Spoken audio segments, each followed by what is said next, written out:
I'm going to see turn it over to me for that item. But if anything comes up, I'm going to look to you. Hey.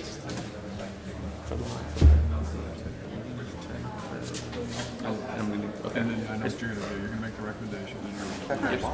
Okay, just making sure. That's what I have done is broken them because it's like there's like a little tiny thing that fits in there and moves back and forth like a hinge on them.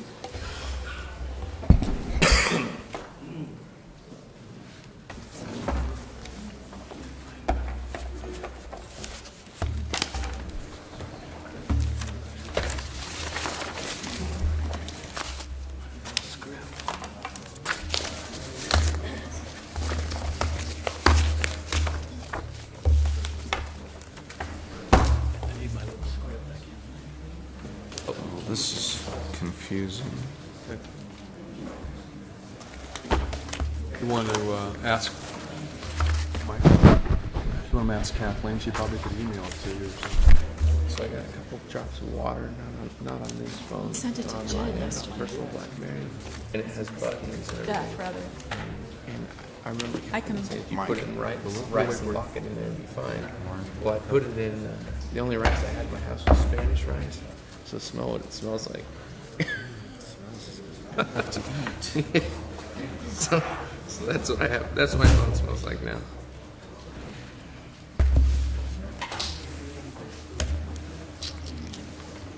Set, Mike? Yeah, they're going to print me another copy. Gene,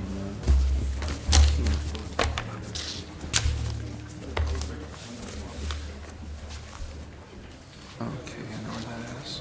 Ready? Good morning. Welcome to the regularly scheduled Board of Supervisors meeting. Please stand and join me in the flag salute and remain standing for a moment of silence. Ready? Salute. I pledge allegiance to the flag of the United States of America and to the republic for which it stands, one nation, under God, indivisible, with liberty and justice for all.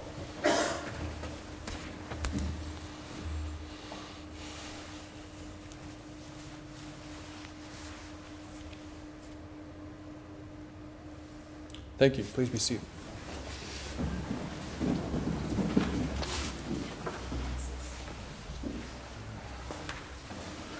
First item of our agenda this morning is the recognition of Marlene Cardoza upon her retirement from the Health and Human Services Agency for her 41 years of county service. I've asked Mr. Crawford, David Crawford, please come forward and give us some further particulars. David, welcome this morning. Thank you, Mr. Chairman and supervisors. It is my honor and privilege this morning to help celebrate the retirement of one of the mainstays of the Human Services branch of the Health and Human Services Agency. And I'd like to have Marlene come up here, if she doesn't mind. For those of you who don't know Marlene, this is Marlene Cardozo. She's been with the county for over 41 years. She started with the county in 1968 as extra help in the auditor's office. And she became a permanent employee of the county in 1969 as an account clerk in the Social Services Department. Over the years, Marlene has performed many different jobs, including supervising clerk, principal clerk, administrative assistant, warehouse supervisor, and most recently, a self-sufficiency support supervisor. Marlene was instrumental in the development of several major projects, including establishing the Social Services Records Warehouse in 1992. And most recently, the new Tulare Works office out on North Dinuba Boulevard. And that's where Marlene has been employed for 2 years. So she was instrumental in helping that take place. Marlene has been recognized on multiple occasions for her outstanding dedication as an employee of the county. Over the years, Marlene has seen many changes, I'm sure you can imagine. She knows about the time when we used to use 3x5 index cards to keep track of our clients. She remembers mimeograph machines, saw them obsoleted, and we went to photocopiers. She remembers dictaphones and typewriters and how they went away, and now we use personal computers. It's hard to capsulize everything that she has accomplished during the time she's been with us, but let me just say that Marlene has always done her best in whatever role she has had. She's always had a positive approach in performing her duties, and she will take with her a wealth of historical information that can never be replaced. Marlene is known to many people in the county, and she will be sorely missed by all. I know I speak for all of them when I wish Marlene the best and happiest time of her life. Thanks, David.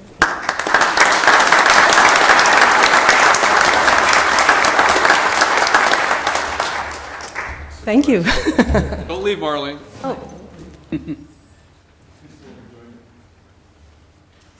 David, you come on my way to join us too. Jim Maples, the late Jim Maples, used to always say that the county seal was the highest honor that we can present to our employees, and so I'm very happy this morning to present you with this plaque, Marlene, that has a seal on it, and it's presented to you in appreciation. And I said this only says 40 years, and I know it probably needs to say 41 or 2 or whatever. 41 and a half. 41. You know, David was making me a little bit nervous when he started talking about things you remember. I thought he was going to go back to horse and buggies there for a while. And Pete will make a comment, I'm sure, soon enough. But anyway, it's really a pleasure for me to be able to present this plaque to you and to thank you for your many years of hard work for Tulare County and its citizens. And I can see why you went 41 years. You probably have another 20 in you, I think. But we just hope you have a great retirement. Thank you and so again, much. thanks for your service. And so Thank you very my pleasure much. to present this with you. I bet they'd like to.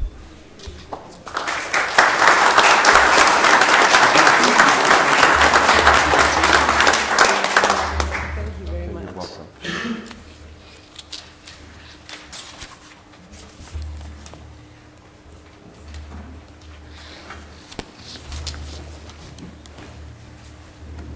Don't know if any of our other board members would like to say any words to Marlene, but if you don't want to miss the opportunity, Mr. Ennis. Well, I'd just like to congratulate Marlene on her time with the county, and someone that put that much time in must have truly enjoyed her job. So we appreciate all your time, all your effort, and good luck to you in the future. I'm sure you'll be missed over in that department. Thank you so much.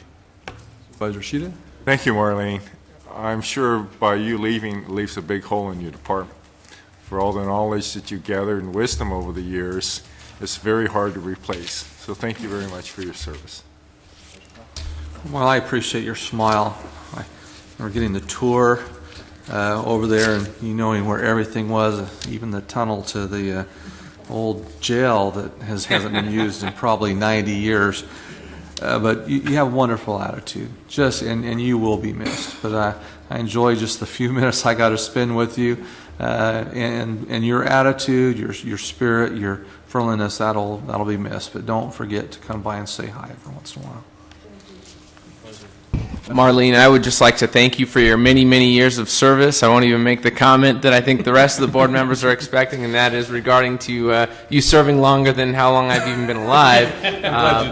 But I just want to thank you for your years of service, not just on the behalf of the Board of Supervisors that's sitting in front of you today, but the boards that have come before you, and also all the people that are living in this county that have benefited from your service and your dedication to the work that you do. So I know that you're going to be dearly missed, and I wish you the best of luck in your retirement, and may you have many, many years of happiness and good times. Thank you. Thank you again, Marlene. Hope you enjoy your retirement. Our next item is our public comments, and I have received some public comment forms. First, I have Greg Gomez.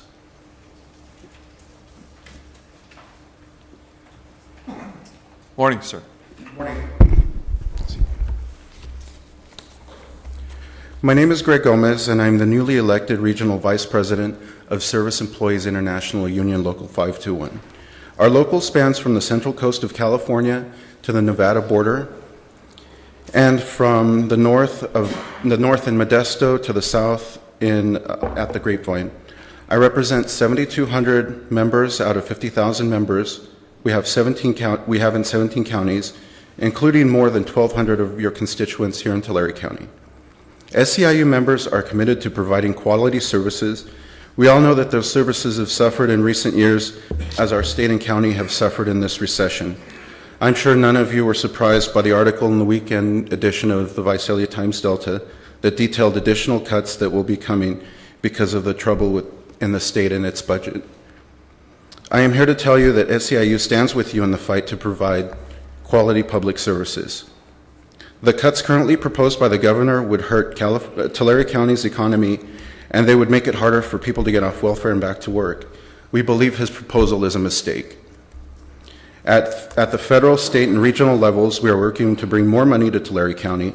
We have leaders on the state assembly committees and SEIU staff that are working on the development of a new Section 1115 Medi-Cal waiver, which will streamline the Medi-Cal program while at the same time provide better access to those that need it. We have been tirelessly lobbying our congressional delegation to make sure California receives the funds needed to help Californians weather this recession and get back to work.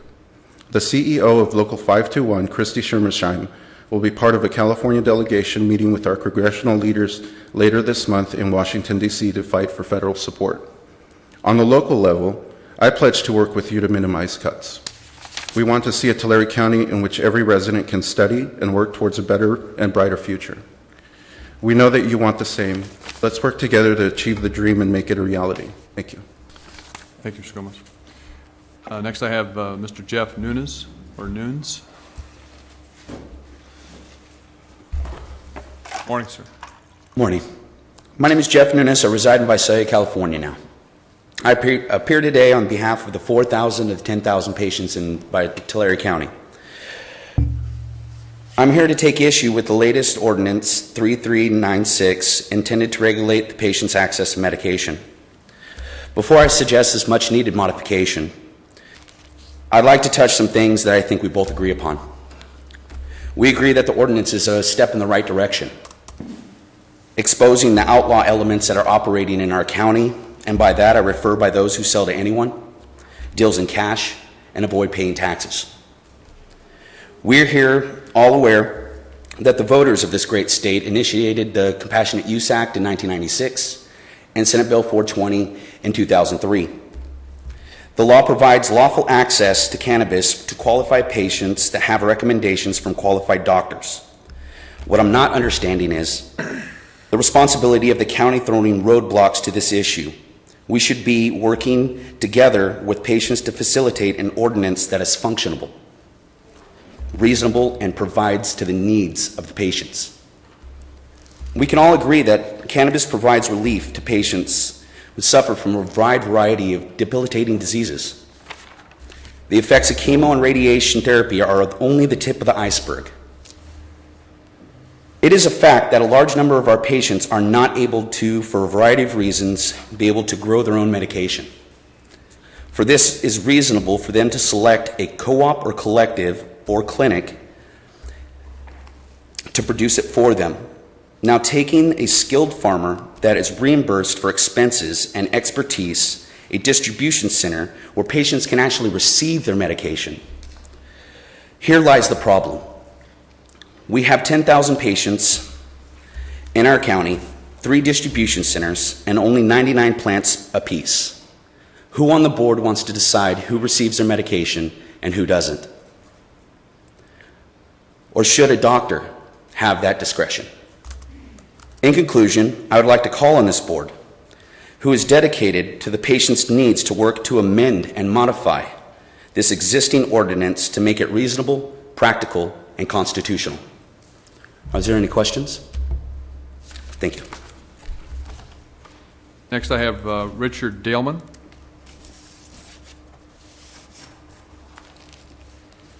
Good morning. Morning. I'm following up basically on the same thing as what he's saying, but I'm coming from a grower's point of view. I don't know whether the board has read the Kelly report from the Supreme Court ruling that deemed it unconstitutional as regards growing marijuana. Excuse me. The Supreme Court has said that what the legislature enacted, put into law since 1996, is null and void. The board has written a bylaw based on your paperwork saying it was based on the legislature and other counties. Well, as the other counties have taken it off the legislature as well, and as the legislature's law is no good, how is your law any good? If you understand my meaning.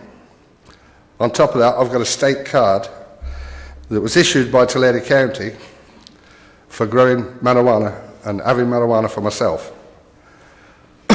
Tulare County has acted as an agent, supplying me that card. Now they're telling me I can't grow it.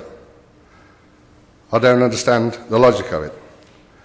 And I can't understand why Tulare County charges $268 for the state card. Fresno County charges $110, and they're the same card, and it costs Tulare County the same money as Fresno County, $35 to obtain that card from the state. So I'm asking the board to rescind their bylaw as regards medical marijuana on the grounds that it's unconstitutional. Any comments on that? Sir? It's public comment period. We don't normally respond to the comments that are made to us during this time. Okay. All right, well, that's basically what I got to say. But the Kelly report, the Supreme Court of California, I've got one more thing to say as regards your other commenters in here, your stuff, as regards the feds. I don't know, I've never heard that the feds are holding up money in the state of California for highways or bridges or anything else because the state of California is not conforming to their federal law. So why are we being persecuted? And you're holding us to the gun of the Fed, where the Fed's got their own court in Fresno, and they've got their own people that if I was breaking their law, they would come and arrest me. The Attorney General, the Fed Attorney General has already stated, and Obama has already stated, that they're not going to mess with anybody who is growing or having marijuana in the state of California as long as they're not breaking state law. So I don't know why Tulare County is having to do the work for the Fed. Thank you, sir. I'll finish at that. Thank you. Next person I have is Dane Sturgeon. Surgeon. This is still the public comment period. Anyone else wishing to address the board this morning on matters that are not on today's agenda but are within our jurisdiction are invited to come forward at this time. If you want to comment on an item on our agenda, you'll have an opportunity to do that when the item comes before us. Seeing and hearing no one, we will close the public comment period and bring it back then to item number 3, which is the Board of Supervisor matters, and begin with Mr. Vanderpool. I would just like to say that last week I was in Washington, D.C., and we had a very successful lobbying trip back there, raising such critical issues as I'll let the other board members talk about other issues, but I was specifically spearheading the issues bringing youth programs, or for youth programming, lobbying requests, bringing money back to Tulare County to help with the programs such as youth centers, improving youth transportation from unincorporated areas to cities where youth centers already exist, and also expanding the service learning grant program. It was very successful, and I can't wait to see what fruits are going to come from that labor. So just wanted to make that comment. Mr. Cox? I stayed home and held down the fort while the rest of the board was back freezing in Washington, D.C. Nothing much to report. Next, we're a little over a week away from the next Step Up Youth Summit, which will be held in Lindsay, the McDermott Fieldhouse. We had our next to last planning meeting on Friday. Everything is on schedule, in line to provide, I think, what will be a wonderful program for the youth of the county that attend. Keaton? This past Saturday, I was in Exeter for the Chamber of Commerce Awards banquet, and we had a couple gentlemen there that have been paid call firefighters for a combined of 87 years. One of the gentlemen, I believe, is starting his 51st year as a volunteer firefighter. So I hopefully we'll be able to bring him into the chambers here relatively soon. On Saturday, I attended the Lindsay Centennial celebration. And while I was thinking about the Centennial, I ran across a man named Vic Slayman. And Vic used to own a packing company in Lindsay. And the time capsule that was opened was put into City Hall when it was built in 1936. Well, Vic was in the class of 1936 to put the time capsule together, and Vic is 90 years old. So that kind of got me thinking that, you know, we're celebrating Lindsay's centennial of 100 years, but actually, Tulare County is a very young county.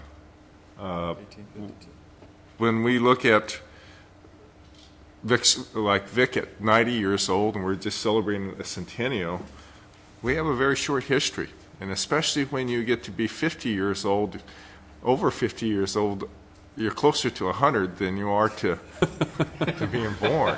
Thanks for reminding me.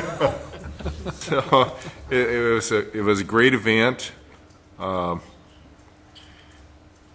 I think it kind of made me reflect upon my growing up in that community in this valley in Tulare County. And probably the people who had the most influence on my life were those people in that community while I was growing up by the time I was 18. And I think that's true of all of us in Tulare County. Our local residents really have an impact upon who we are in the future. On another item, the California Public Utilities Commission has named Route 2 as the preferred EIR route for the new transmission lines, and that route is through Elderwood. It is not the preferred route of the citizens group called PACE.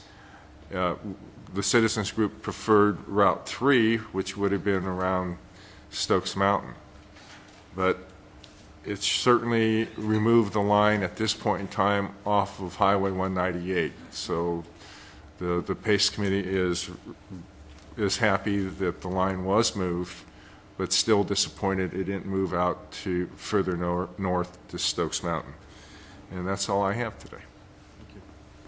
Supervisors. What I took away from Washington, D.C. was something that's an ongoing problem in my district, and that's remediation of Success Dam. And I think we had a good meeting. We had Senator Feinstein, Senator Boxer's staffers, plus Devin Nunes' staffers, and also got some Water District people to come out. Dan Vinks from Lower Tule Irrigation District. And the supervisors and the CAO were all in attendance, and including Felipe Martinez from Porterville. But I think this meeting, although it seemed kind of a downer because there's no money there to go ahead and buy the property, I think we got the Corps' attention, I think we got Colonel Chapman's attention, and I think they're going to be out scurrying around trying to find some funds to come back in to buy these people's property. So I think we did make a point. We told them we want to be on schedule. We want to put this thing back on schedule. People need to go on with their lives, and so hopefully we're going to see some fruits from this meeting. I think Colonel Chapman was very uneasy. So hopefully this project will be moving forward. The independent survey is supposed to be done by August, and if everything goes right, the plan will be moving forward, but the property must be bought because that's the right-of-way, just like a road. So hopefully we'll have some fruits from this meeting. Thank you. As we were back in Washington, D.C. last week, there might have been a little confusion about who was back there. The Tulare County Association of Governments, which is a separate organization, government organization consisting of the boards of supervisor for Tulare County, as well as representatives from every incorporated city and public members as well, sent the bulk of the people back to Washington, D.C. In addition, many cities sent extra people back because they had their own issues. As Mr. Ennis is the chairman of the Tulare County Association of Governments, he was frequently at those meetings, whereas the other board members of the Tulare County Board of Supervisors were there addressing county-specific items. One of the items was dealing with the reauthorization of the transportation bill, which may occur this year, may not be until next year. But if it does occur, our number one priority has changed because of some ARA funding we received, which advanced the Road 108 project to Avenue 416 up in outside of Dinuba, to extend the road from where we now are planning from to the county line, 3.5 miles, and we're requesting $12.5 million. And I'll just use this opportunity to say that on today's agenda, we have many road projects that are going to be addressed just in one fell swoop, but they represent many millions of dollars, including on 416, moving forward with the bridge over the Kings River and the intersection of Road 80 and Avenue 416. So it's heartening for me to see these projects moving forward. Sometimes you think just seems like it takes forever to get road projects completed, but we are well on our way and making some tremendous progress towards improving the infrastructure of our county. So I thought that was very good. And again, as far as the meetings in Washington, D.C., we did, I think, a great job of trying to communicate to our representatives and to others. It was an opportunity to meet with other congressmen from outside of our area, with key staff people who are stationed in Washington, D.C., and so they are aware of the issues that are confronting Tulare County. They don't write you a check when you're back there, so we'll have to wait and see how well we've fared in terms of the seeds that were planted. But I thought it was a very good series of meetings that we had. At this time, we will move to our consent calendar items. And those items are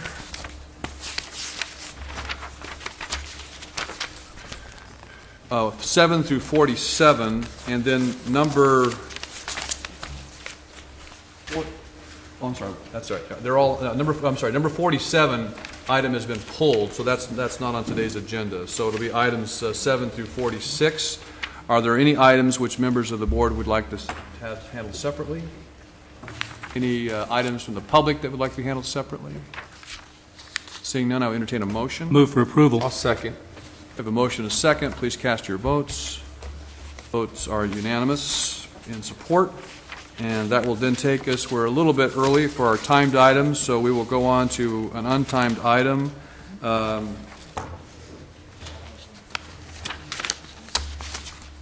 Is there anything that we can do in the next 3 or 4 minutes that won't take a lengthy time as far as 48, 49, or 50? And we won't take 50 yet, I know. Mr. Rousseau?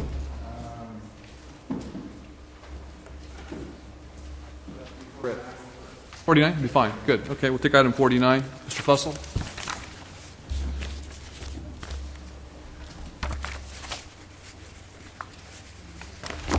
Morning. Good morning, Brett Fussell, Assistant Director with the Resource Management Agency.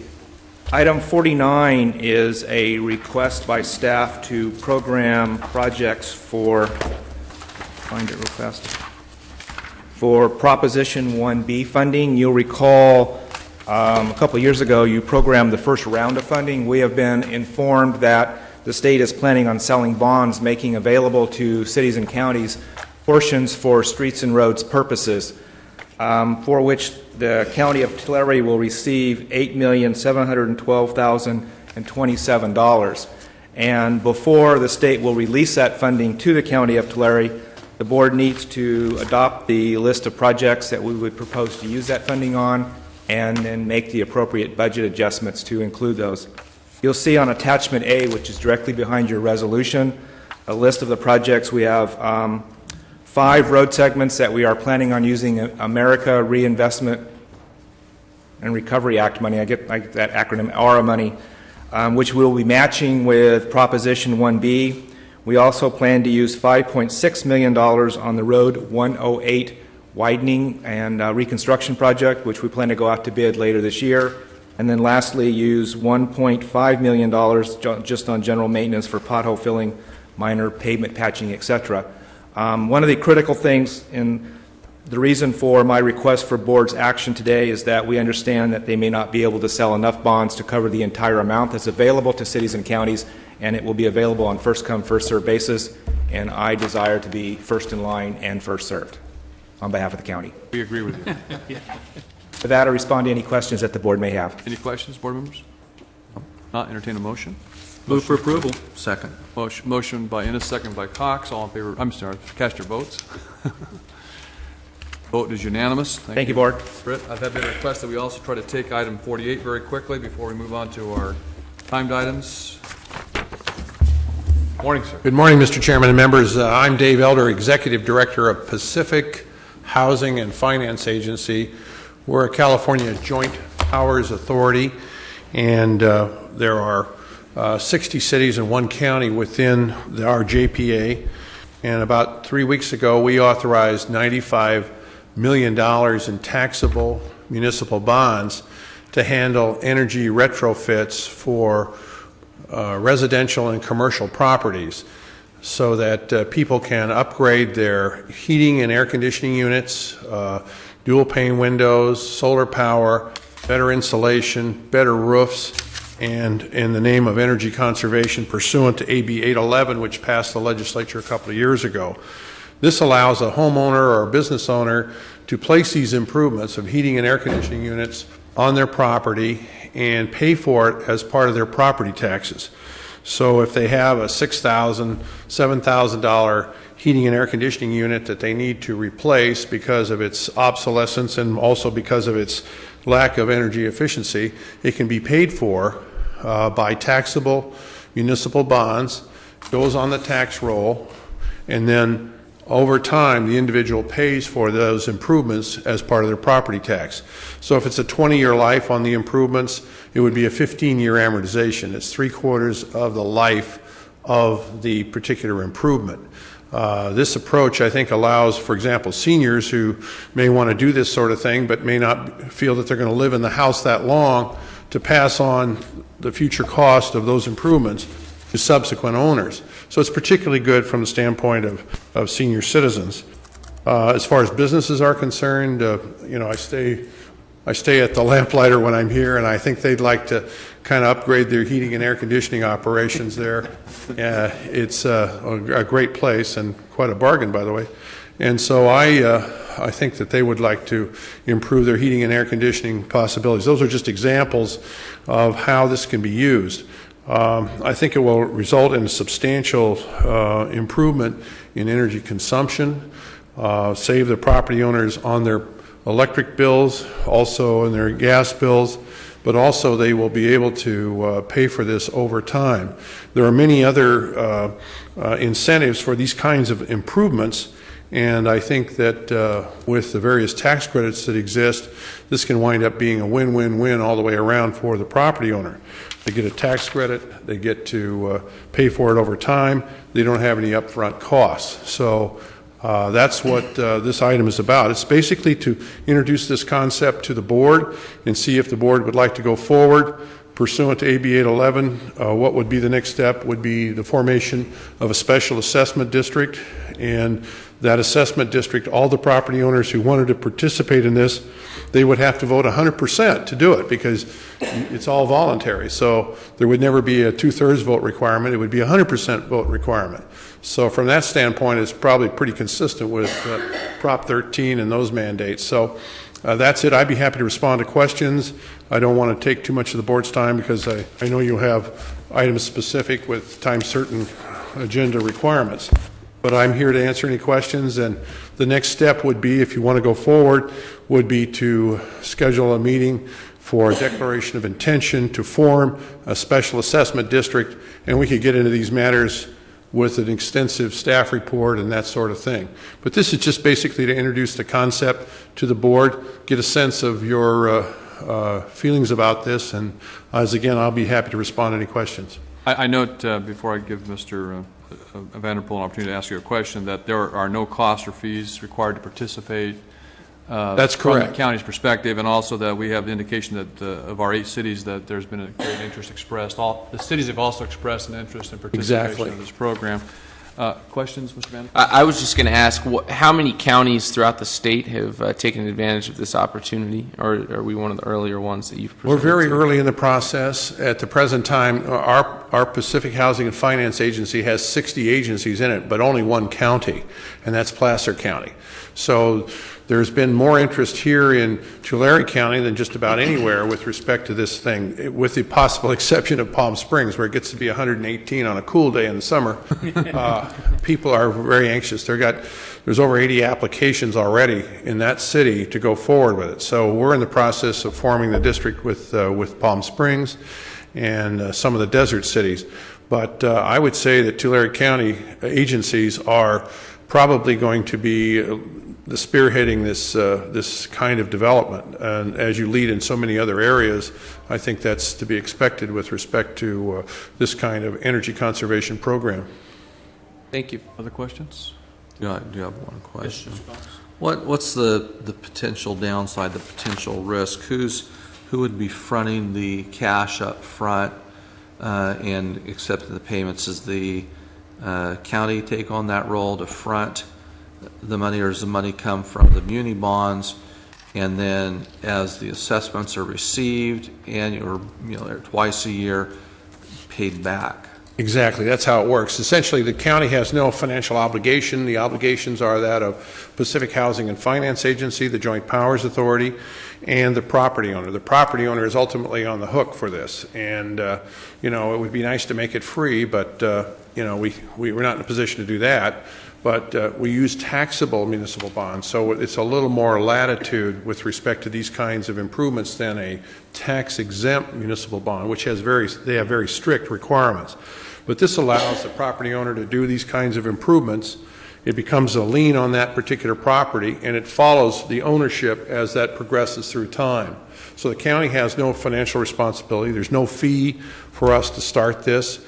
And, so it's 100% of the costs are on the property owner, other than forming the district. I mean, you basically have staff time, and we have to go through the public hearing process for that. But once that's done, it's all taken care of in the $95 million in bond authorizations we have. Is there a provision for the tax collector auditor to receive a fee for the extra work they'll be asked to do? Yeah, there is an annual fee. I think it's $40 a parcel per improvement. So if you have several hundred people take advantage of this, and we want to get started before the very hot seasons that are coming up, then those particular parcels would be charged up to $40 per parcel, depending upon what the actual cost is.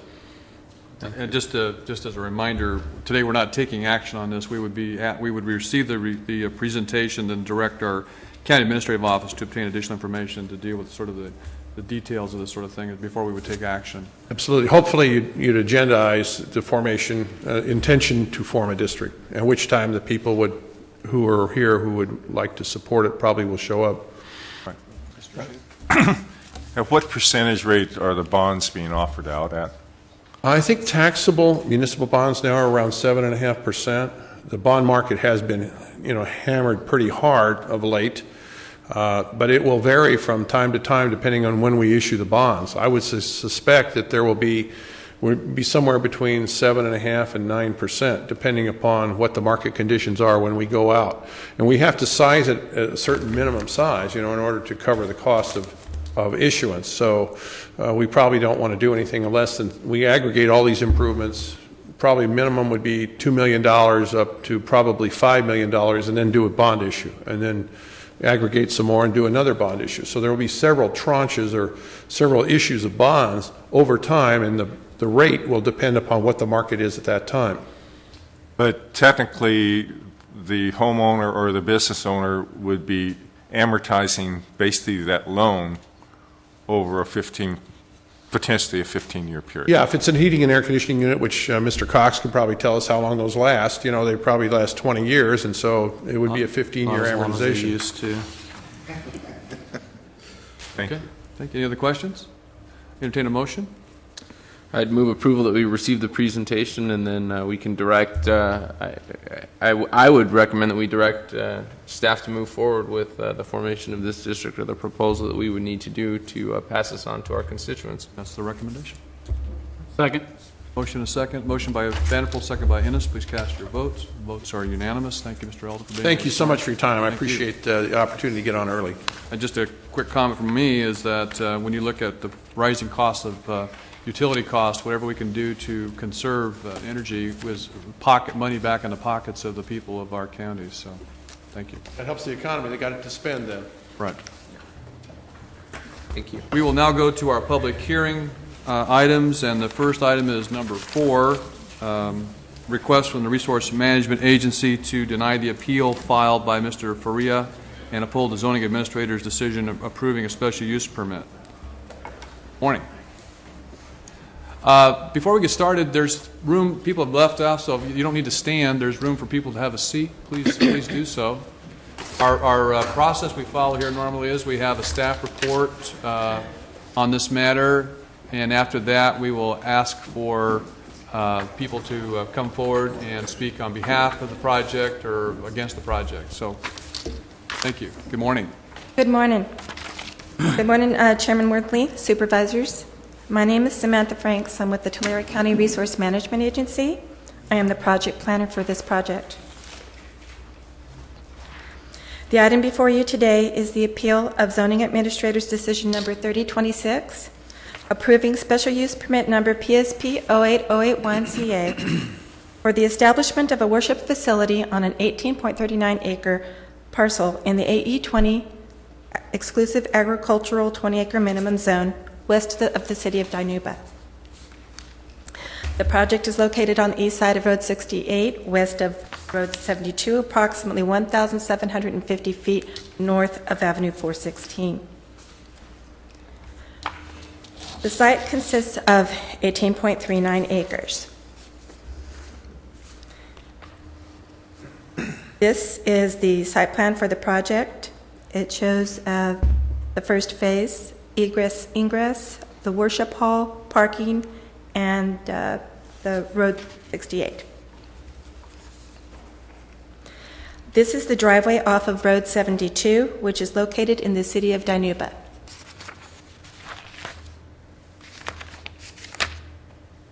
Up on the left-hand side, that is the proposed church vehicular access entrance off of 72, facing west from Nutcracker Street.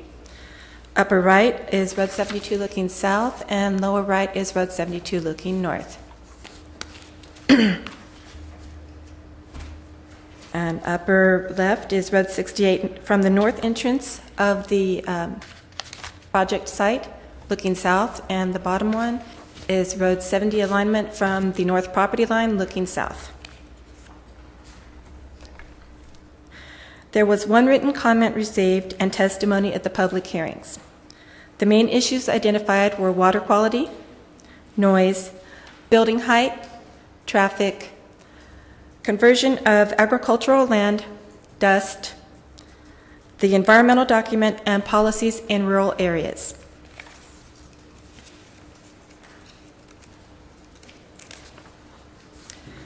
Appeal issue number 1, groundwater contamination from septic system. All new septic systems shall be designed by registered licensed professionals. Specifications and engineering data shall be submitted to the Tulare County Environmental Health Services Division for review and approval prior to building permit stage. The conclusion is the appeal issue does not warrant denial of the special use permit. Appeal issue number 1 continued. Vehicle fluids from unpaved parking area degrading groundwater. The Health and Human Services Department indicated that there is no issue of contamination with this project. The unpaved parking area will be covered in gravel and will be paved in the future. Conclusion is the appeal issue does not warrant denial of the special use permit.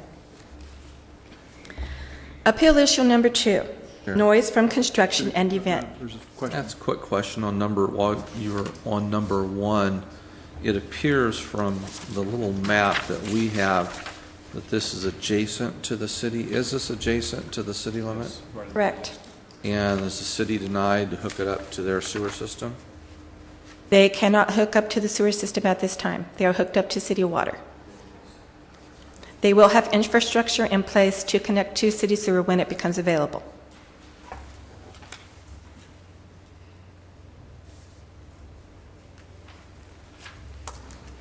Appeal issue number 2.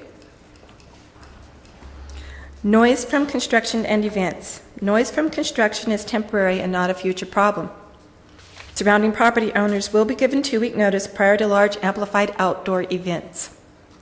Noise levels shall not exceed land use compatibility standards of 65 decibels at the property line. There is a limit of 2 3-day amplified outdoor events per year, limiting the time from 10 a.m. to 10 p.m. with an hour to cleanup. Conclusion is the appeal issue does not warrant denial of the special use permit. Appeal issue number 3. The worship hall is too tall. It's 37.5 feet. The facility should be built to the City of Dinuba zoning standards. The proposal adheres to the Tulare County zoning standards of 50 feet maximum in the AE20 zone. Conclusion, the appeal issue does not warrant denial of the special use permit. Appeal issue number 4. Access to the site from Road 68 and Road 70 alignment. The congregation will access the site via the 24-foot wide, 1/4 mile long church access. The applicant has agreed to place temporary barriers to prevent access from Road 68 and from the Road 70 alignment during services and events. The conclusion is barriers are currently not required as a condition of approval, but can be added by your board, and this appeal issue does not warrant denial of the special use permit.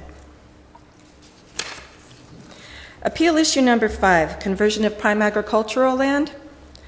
The United States Department of Agriculture, USDA Soil Survey of Tulare County, California, western part, has determined that Delhi loamy sand soil is non-prime. Conclusion, this project will not result in the conversion of prime agricultural farmland. Appeal issue number 6, increased dust with activities. All weather surfacing shall be continually maintained so that dust and mud do not create detrimental conditions to the surrounding roadways. Conclusion is the appeal issue does not warrant denial of the special use permit.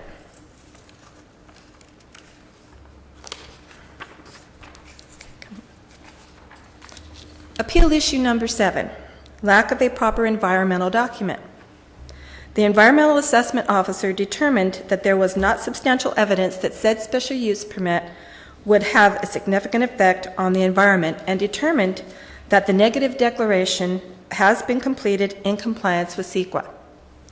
Conclusion, the project has design features and conditions of approval that address all of the environmental issues and is harmonious with surrounding land uses. Furthermore, the applicant has accepted the conditions of approval and understands that the special use permit is contingent upon compliance with all of those conditions of approval.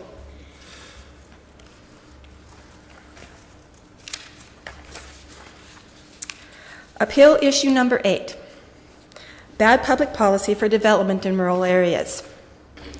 Section 16 of the Tulare County zoning ordinance lists churches as special uses that are permitted in the AE20 zone upon granting of a special use permit. Conclusion is the appeal issue does not warrant denial of the special use permit. Staff requests that your board deny the appeal filed by Mr. and Mrs. Faria and uphold the zoning administrator's decision approving special use permit number PSP 08081ZA, decision number 3026. The alternative would be that your board approve the appeal and thereby deny the project based on the findings and conditions to be prepared and returned at a future meeting. Subject to any questions, this concludes staff's report. I have a question. I note in the report that this is, of course, an issue as we look at our general plan adoption about this would be considered development within the urban development boundary area of the city of Dinuba. And I note that there is a note here that the city of Dinuba does not oppose this project. Correct. And they don't, and that's in all respects in terms of the recommendation, in terms of the height of the structure. Because one of the things that's being talked about is adoption of city standards within urban development boundaries as we look at any kind of development that would occur there. Does that apply to that? So in other words, is the city bought off on this project completely as it's presented?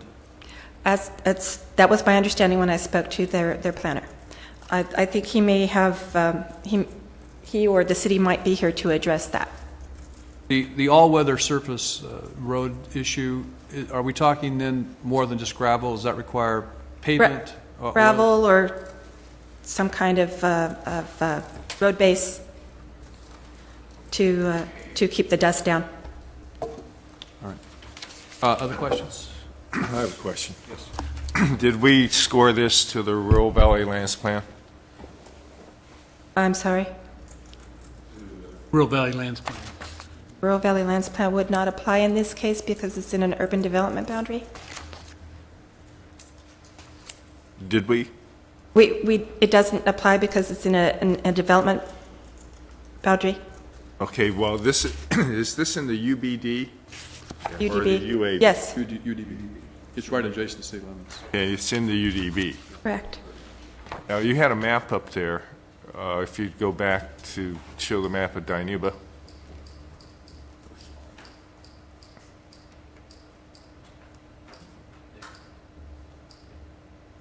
Okay, what's the purple? That's the city of Dinuba? That's the city limits?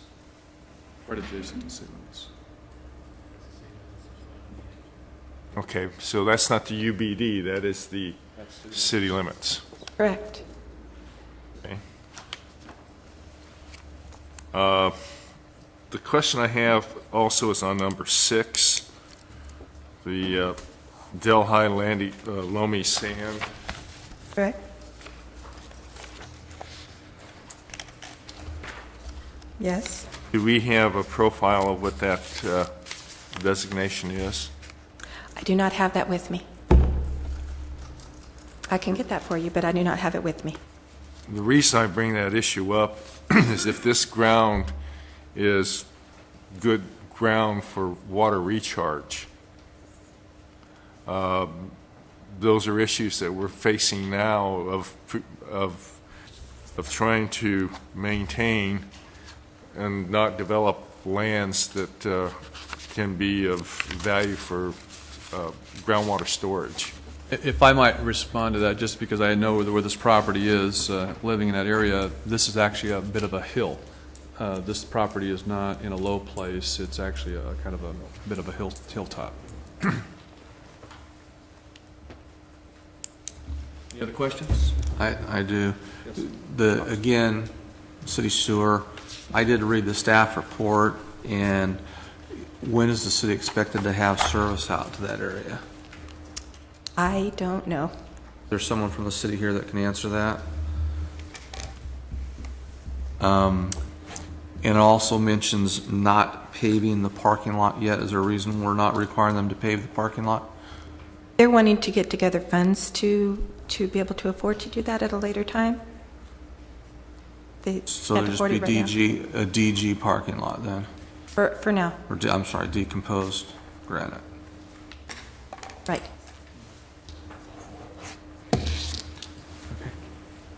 Thank you. Thank you. At this time, we will open the public hearing up. When you come forward, we do run a 3-minute clock. If you can try to keep your comments to 3 minutes. Give us your name and address, please. And good morning. Good morning. My name is Jose Faria. I just live south of the property where the proposed project is. And, well, I believe that RMI agency has been quite cozy with this project. You know, the item about the parking lot where you have 200 vehicles park and then parking with gravel, and that would not, just by putting gravel, that would not prevent the fluids from the vehicles seeping into the groundwater.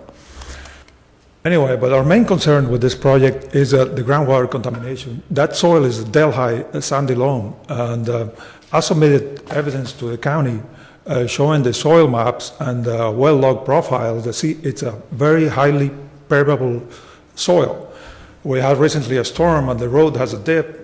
Almost 2 feet of water were on top of it, and almost 2 days later, it was gone. And the groundwater in the area is contaminated with nitrates. It's extremely permeable, so I'm concerned that a septic system for 1,000 people is going to contaminate the groundwater and affect the water supply for my family and the neighbors around. I don't see that registered. I'm a registered civil engineer myself. And I don't see that a design system, a septic system will work for that particular location because of the highly permeability of the soil. It will have to be some sort of treatment system that will prevent the contamination of nitrates and other products from the septic system going to the groundwater. So that's our main concern. Of course, we're still concerned with the noise. There was an event about a year ago during Easter where there was a play down there. It was a nice play, but it was quite noisy. Over 1,000 people show up, and they did a good job directing the traffic, but it's going to generate a number of trips for this type of events, and it will generate noise and dust, and I see it very difficult to prevent people that want to access the facility just going in one road instead of going both on Road 68, so we'll have an impact on Road 68.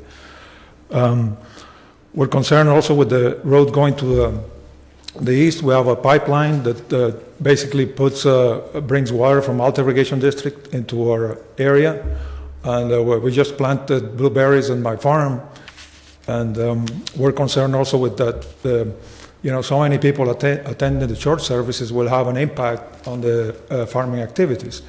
This area, the county says, is not prime farmland, but if you look at the north, it's farmed. If you look at the west, it's farmed, and the now south is farmed.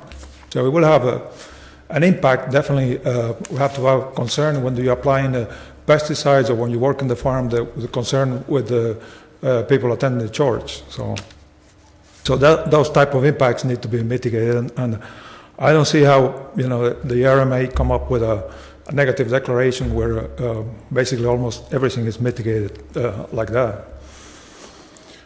And I guess I've run out of time. But Was there anything else you wanted to say to us? Your wife is here. She can take over if you want. Okay. Thank you very much. Good morning. Morning. Thought I'd stretch it out to 6 minutes here. My name is Irma Faria, and I live adjacent to the property at 41862 Road 68. And I have the same concerns. There was a picture there on the road conditions of Road 72. They should have took a picture a little bit further north where there's potholes and flooding. So I just want to tell the county, I don't want to stop the church, but if you allow it, then you guys need to put some of that money from number 49 on Road 68 and 72 and improve it, because you're going to have a lot of increased traffic. This is for, I just want to let you know, Road 72 is in the city limits of Dinuba. Yeah. Not a Tulare They're County not- road. Yeah. Okay. I'll go to the city on that one. But the road leading to the church is not, okay, Road 68 has a lot of potholes, and I still think that they're going to use Road 68 to come, and I think on the permit, they asked for the daily activity, I guess the office workers, they're going to use Road 68. You need to widen it, you need to put a line there, there's a lot more traffic, and it can become dangerous in the fog. Farming practices, how are they going to change now that there's a church going on, it's Sunday and I need to spray? I don't know how that works. I guess I'd like to see an explanation of how they're going to work with me. We do have a private ditch that hasn't been identified, that needs mitigation, that if they're going to make a road coming from Road 72, it'll go over that private ditch, and it needs to be reinforced so that I don't lose my access to irrigation water. Nobody's mentioned here, but Dinuba Schools is going to build a school 2 branches down from this project. Is it north of here? It's north of this site. And they've mentioned that they're going to hook up the sewer, and it's going to come down Road 68. And so maybe we can coordinate that, and their plans are to build it as soon as possible. Again, contingent on bonds financing. It might be 1 year, it might be 3, 5. But can we tie the church from tying into the city sewer or the county? I guess it's the same city. When those projects are done, when the church is, when the school is built, when the line is available, I'd like to see a timeline, and then the noise level. Just before you go on, I believe, unless someone can tell me Don't take up my differently, time. that there's a condition, you'll give you a little bit more time. As I understand, the condition of approval on this requires the church to put in the infrastructure for a septic system and to connect to the septic system as soon as one is available from the city sewer. I'm sorry, to the sewer system. Yeah, what does that mean? Well, it means that when it is available, they have to connect it. Ordinarily, if you get a special use permit and you put in a septic system, you may rely upon that septic system When forever. it is but like in this 100 case, feet? When it is 1,000 feet? Or when is it available? it's a good question, and I think that we need to have someone address that. Okay, I'd like that answered. Continue. And then I'd feel a little bit more at ease. And the noise factor. They recommended putting in shrubs and trees. It's more aesthetic than a brick building. But I'm thinking, are they going to hold off on their outside events until those trees are fully grown and absorb the noise? Or am I going to have to live with the noise until the trees are fully grown? The requirements are to meet a certain decibel level from the time the project is operational. And yeah, if I can hear it from my place, is that, I mean, how do I know what the decibels are unless I go buy a machine? And so if I hear it and I just call you and let you know that it's going over? 65 decibels is like a lawnmower running Oh, right I can next hear to a lot more than a lawnmower from my house. And usually it's on Easter, and you know, my house has been, well, my family gets together on Easter, and so we'll have people there, and it interferes. So I'm really concerned, and I appreciate you really looking into it. Thank you. Thank you. Anyone else wishing to address this? And we might just stick with the opposition at this point before we move on to proponents. Is there any other opposition? Seeing none, well then anyone, the proponents of the project, please come forward and speak.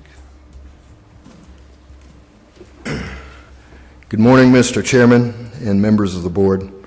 My name is Mark Wallace. I'm the pastor of Living Word Fellowship in the city of Dinuba, and this is our project that we're looking anxiously to be able to build.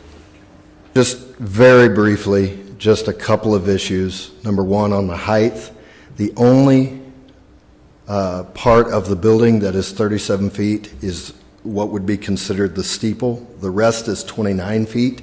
So this is not really an issue even within the city of Dinuba, and there have been many alterations already with the Presbyterian Church and I believe First Baptist, as well as the Mennonite Church, to allow the steeple to go above that height. So that should not be a problem. As far as the septic is concerned, we are certainly willing. We would love to hook up to sewer if it was available. The city of Dinuba intends to, and they have approved building to the east with a subdivision where there will be a road. Road 70 will be completed at that time, and there would be there would be sewer right to our curb. At that time, we were going to hook up.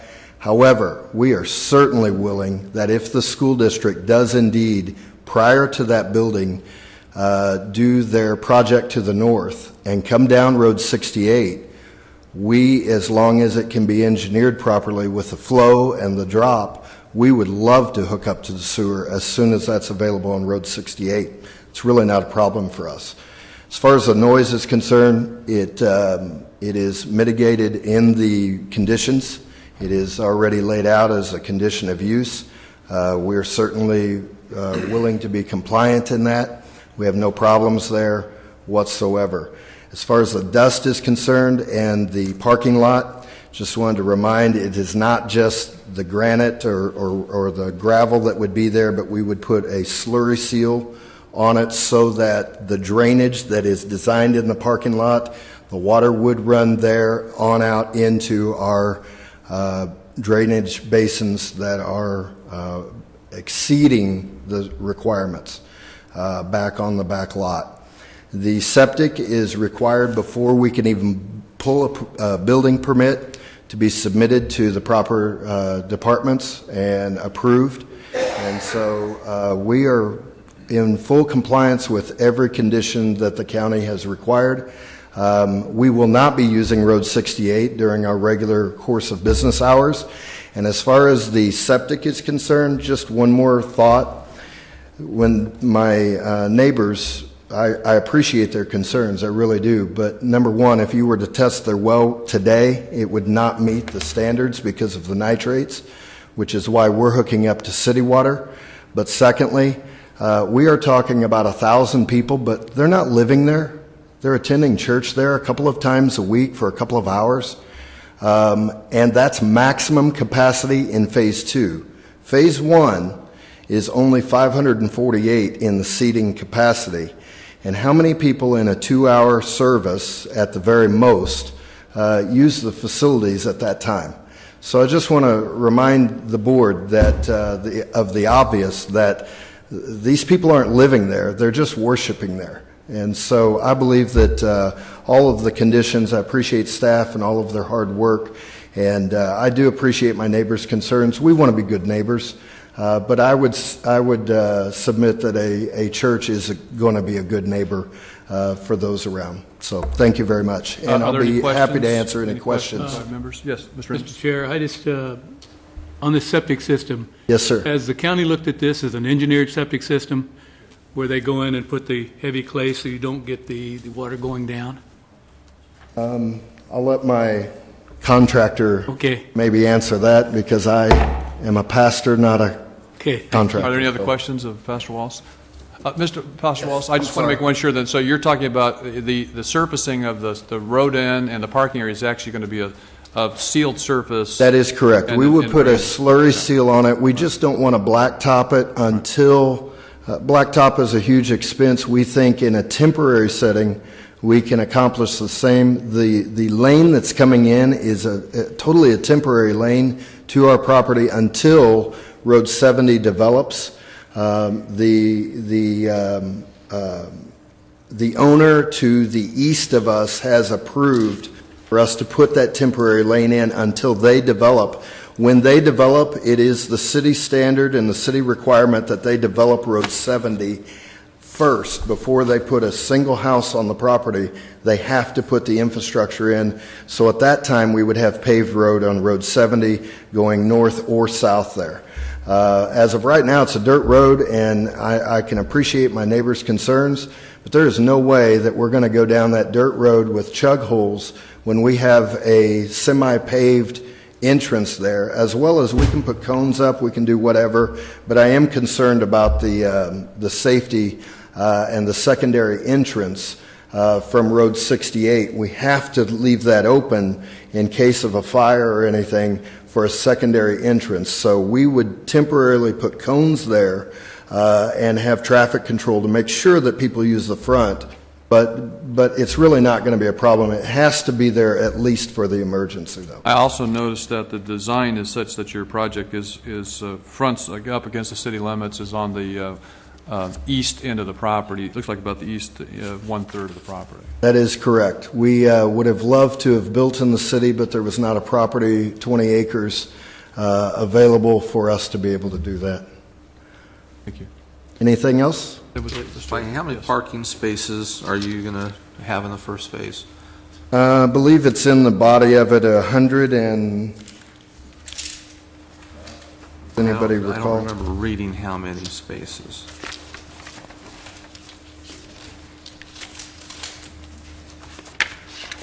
Bear with me just a moment. I know it's in the body of the, from the staff. It says, here it is, it's 198. I wrote notes on it, but I just now found it. 198, that would be in Phase 1 for the 548-seat capacity. When it moves to Phase 2, that number exceeds to, I believe, 300 or so. At that point. Okay, that was it.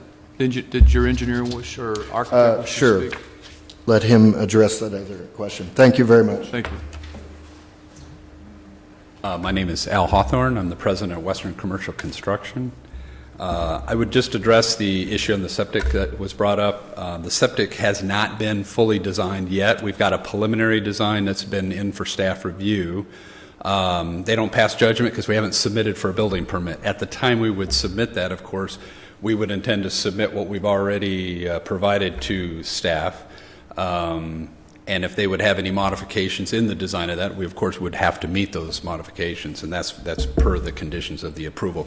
We understand that. We do believe that what we have currently shown will actually meet the requirements, but if they come back and they say there's additional requirements due to engineering design, then we'll fulfill those requirements.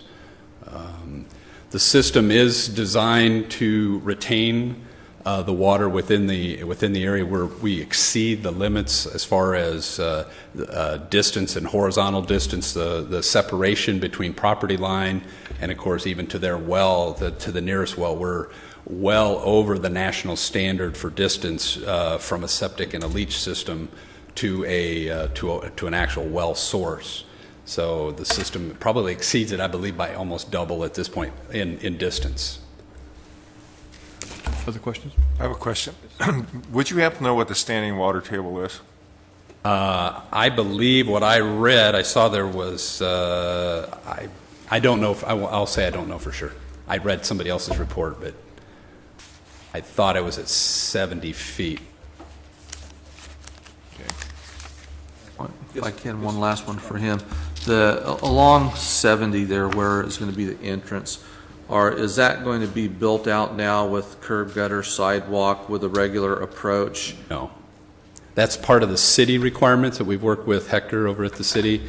Again, when the development to the east is built, the city property line literally goes to the back side of the curb. So all of those improvements are in fact in the city of Dinuba and are the responsibility of the subdivision to the east. The only requirement that we have would be to put a sidewalk within. There's a parkway and a sidewalk that they're requiring us, and we're more than happy to do that, to put in at the time when those improvements go in. Then we would put our sidewalk in. The applicant is dedicated a 12.5-foot easement right-of-way that gets dedicated back to the city at that time, which is for the parkway and sidewalk. Thank you. Thank you. Anybody else wishing to address us this morning? Yes.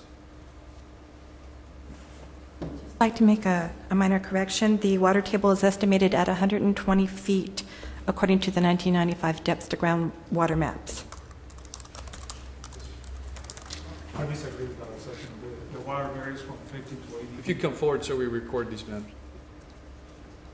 I disagree with that estimate. I had the water levels measured in my well, and it varies from 50 to 80 feet depending on the season. So, Anyone else? If not, we will close the matter and bring it back to the board. Yes? I do have one question.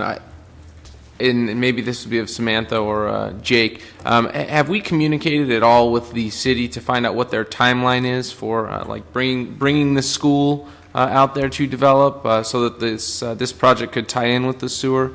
My question is just one of timeline.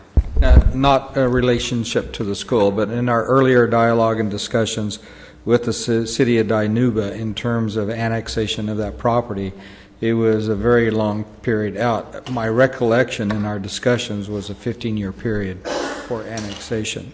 Now, whether that time period is correct from my recollection or not, there wasn't in immediate plans for annexation of the church.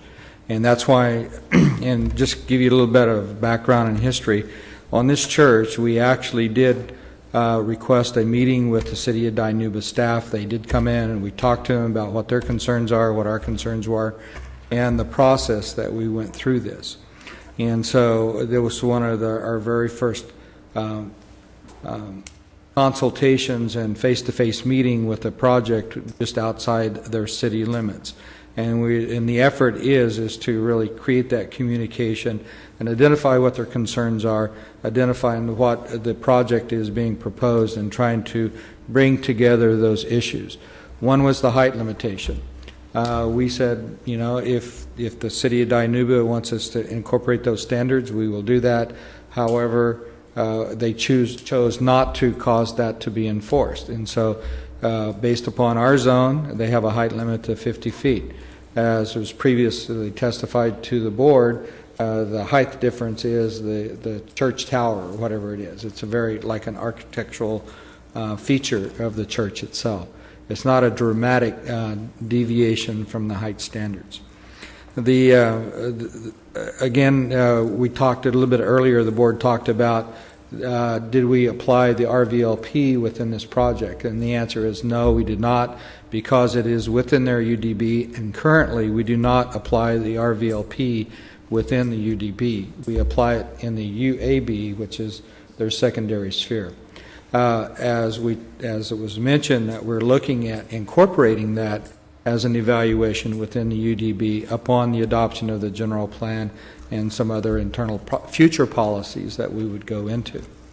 And so I know it's expanded way beyond the school question, but I felt that that was important that we share with the board our effort to coordinate with the City of Dinuba staff on this process. It's like council. What type of development standards do we have here? One of the noises or the concerns was noise.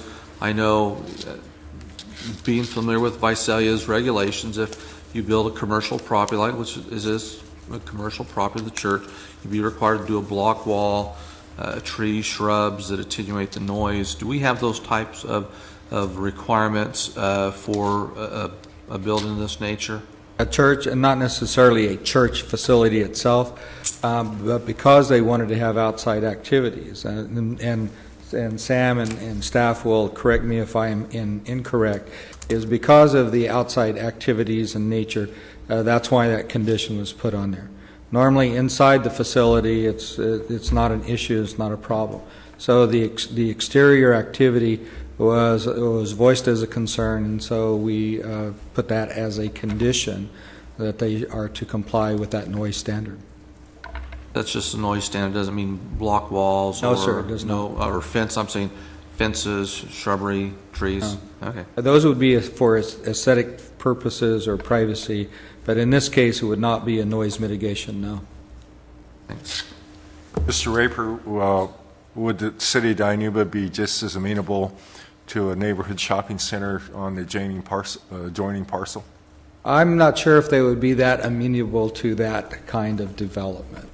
But if we have an applicant that wishes to discuss that, we would have to look at a general plan amendment, a rezone, negotiations with the city, look at infrastructure issues. look at the traffic pattern issues associated with that, do the environmental assessment. My general thoughts, and attorneys advise me not to speculate, but my speculation would be that it would not be approved. But Well, the reason I bring that issue up is that we're talking about a real large facility here. We're not talking about just a small neighborhood church. A capacity of 1,000 people eventually, that to me, that's a large development. And we have some concerns here about groundwater table and septic.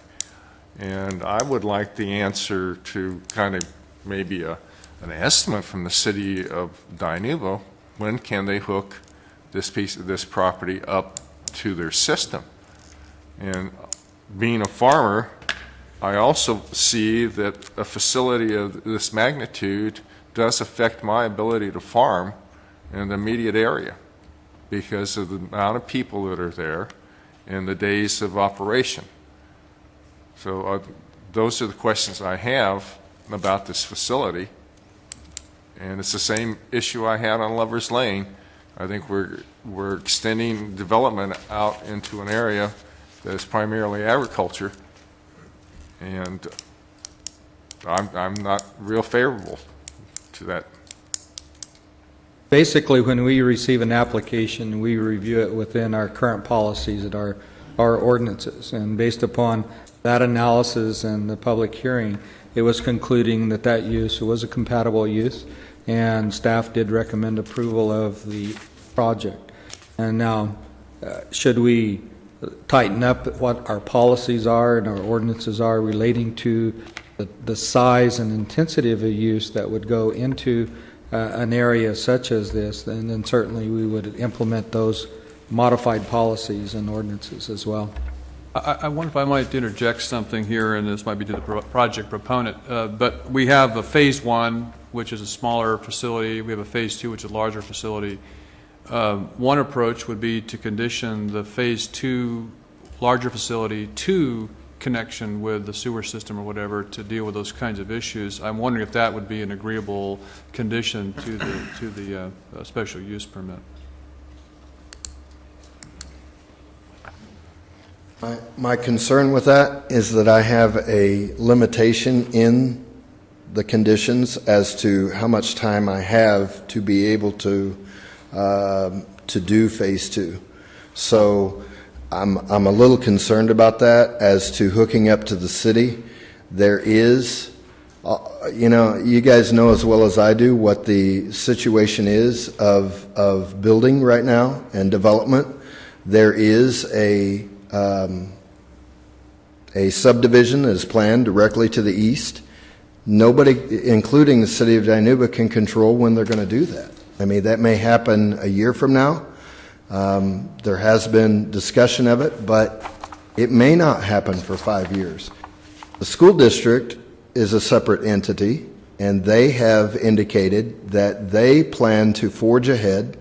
Dr. Hernandez said that they are looking to move ahead within the next year to 18 months on that project. If they do, infrastructure is the very first thing. And again, we want to hook up just as soon as we can. We just don't want to have to wait 5 years to get started. We're packed to capacity where we're at. We've done our due diligence as far as a 20-acre parcel and what was allotted use according to the standards. And so I would submit to the board, not to tell you your job by any stretch, but we did this according to the standards that exist. And if the standards that exist and the acceptable use is there, I wouldn't have invested $800,000 to this point in property and architectural plans and so on and so forth, if there was a question in mind. So does that answer the question as far as the timeline there a little bit? I mean, of course, the school district, there's not going to be a definite, okay, in 18 months we can do this. I suspect the school site is more likely to go forward before the I would agree with that. The school district has indicated that their next school site, and they have a continually growth issue with student population, the next school site slated to be constructed is the site that you're talking about. That's correct. And at a recent school board meeting, they indicated that that would be done in 2011 as far as the infrastructure to begin that process. So obviously, funding of the building itself is a whole separate entity from the infrastructure to begin those plans. But again, we are totally willing to hook up to Road 68 if that is the first sewer access.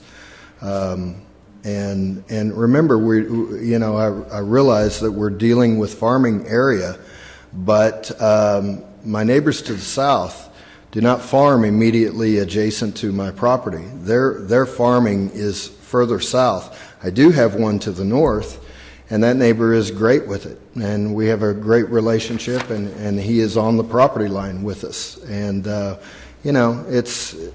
I don't see it as big of an issue and obviously I wouldn't, but thank you. Okay, thank you. Any other questions, board members? Could we put that slide back up on the aerial and someone point out where that school's going to go? I don't know that it shows up on that. I tried to pull it up on my GIS. My GIS still doesn't work on my computer.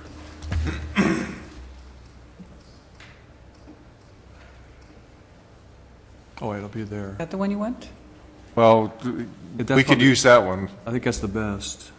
Want the plan, the site plan? Oh, the aerial. That one? Yeah, it's not on there, I don't think. We'll probably have to go back to the other map. If I could, sir, I could tell you the property just to the north, to the top there, is a 20-acre parcel, the same as ours. It's the exact same size, within a few feet. Just north of it, the very next parcel is where the school is intending. So there is one 20-acre parcel between our site and the proposed school site.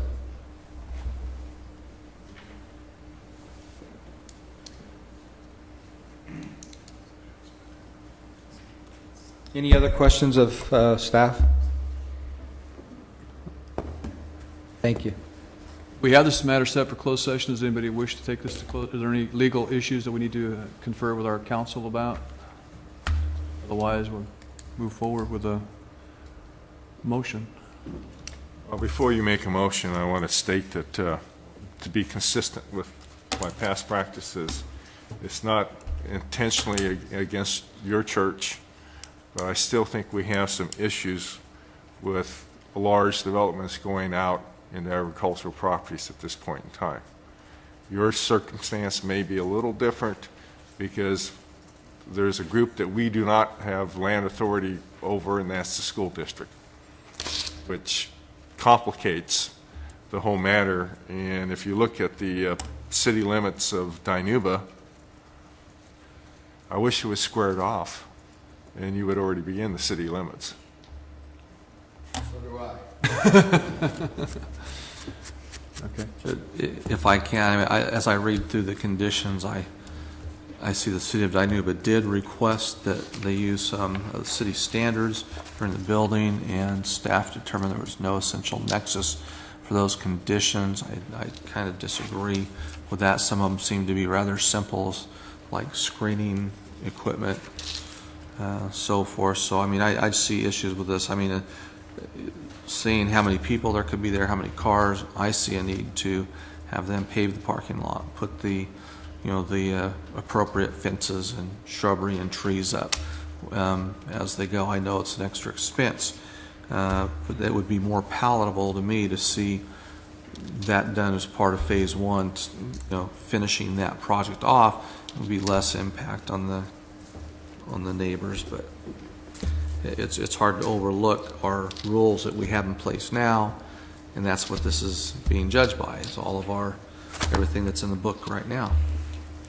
I also tend to agree, and I think that we need to do as much as we can to mitigate this development as possible if we are going to allow it to move forward, whether that's the paving or the trees and the shrubbery to absorb some of the noise as much as possible. And I think that if we can condition our approval upon that and even further mitigations, I know you've probably mitigated to way over your head, but I just it's very difficult when you're dealing with agriculture abutting the property. And I know that you have an example of a neighbor who is very agreeable to this. I just think that for the neighbor that's not, it would sure be nice to see further mitigation measures taken. If I might go to closed session, because I did ask a legal question to Mr. Raper I'd like to pose to County Council for this. Okay, board will go to closed session to consult with our council.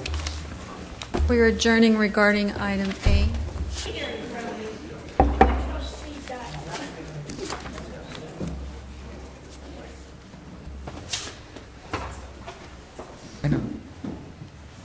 I know what you're saying.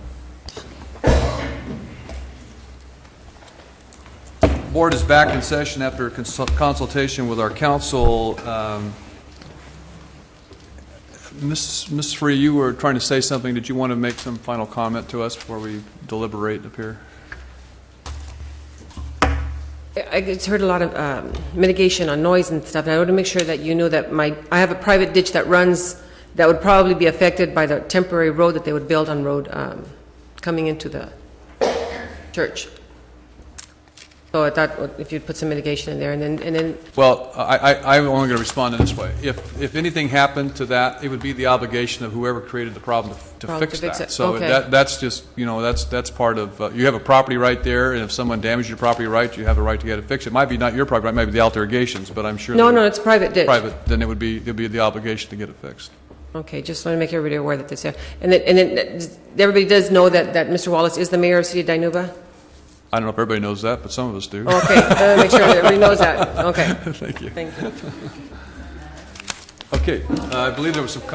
Well, and I think I would just like to make the comment that I understand the constraints that the church is in. I mean, finding a site in the city is very difficult. This is definitely probably the only opportunity you're going to have to build the facility that you would like to. I just think that there are a couple of things that need to be. I would recommend making them conditions of approval, just making sure that we are mitigating as much as we possibly can, specifically dealing with tying in with the sewer, and also maybe the condition of the pavement in the parking lot.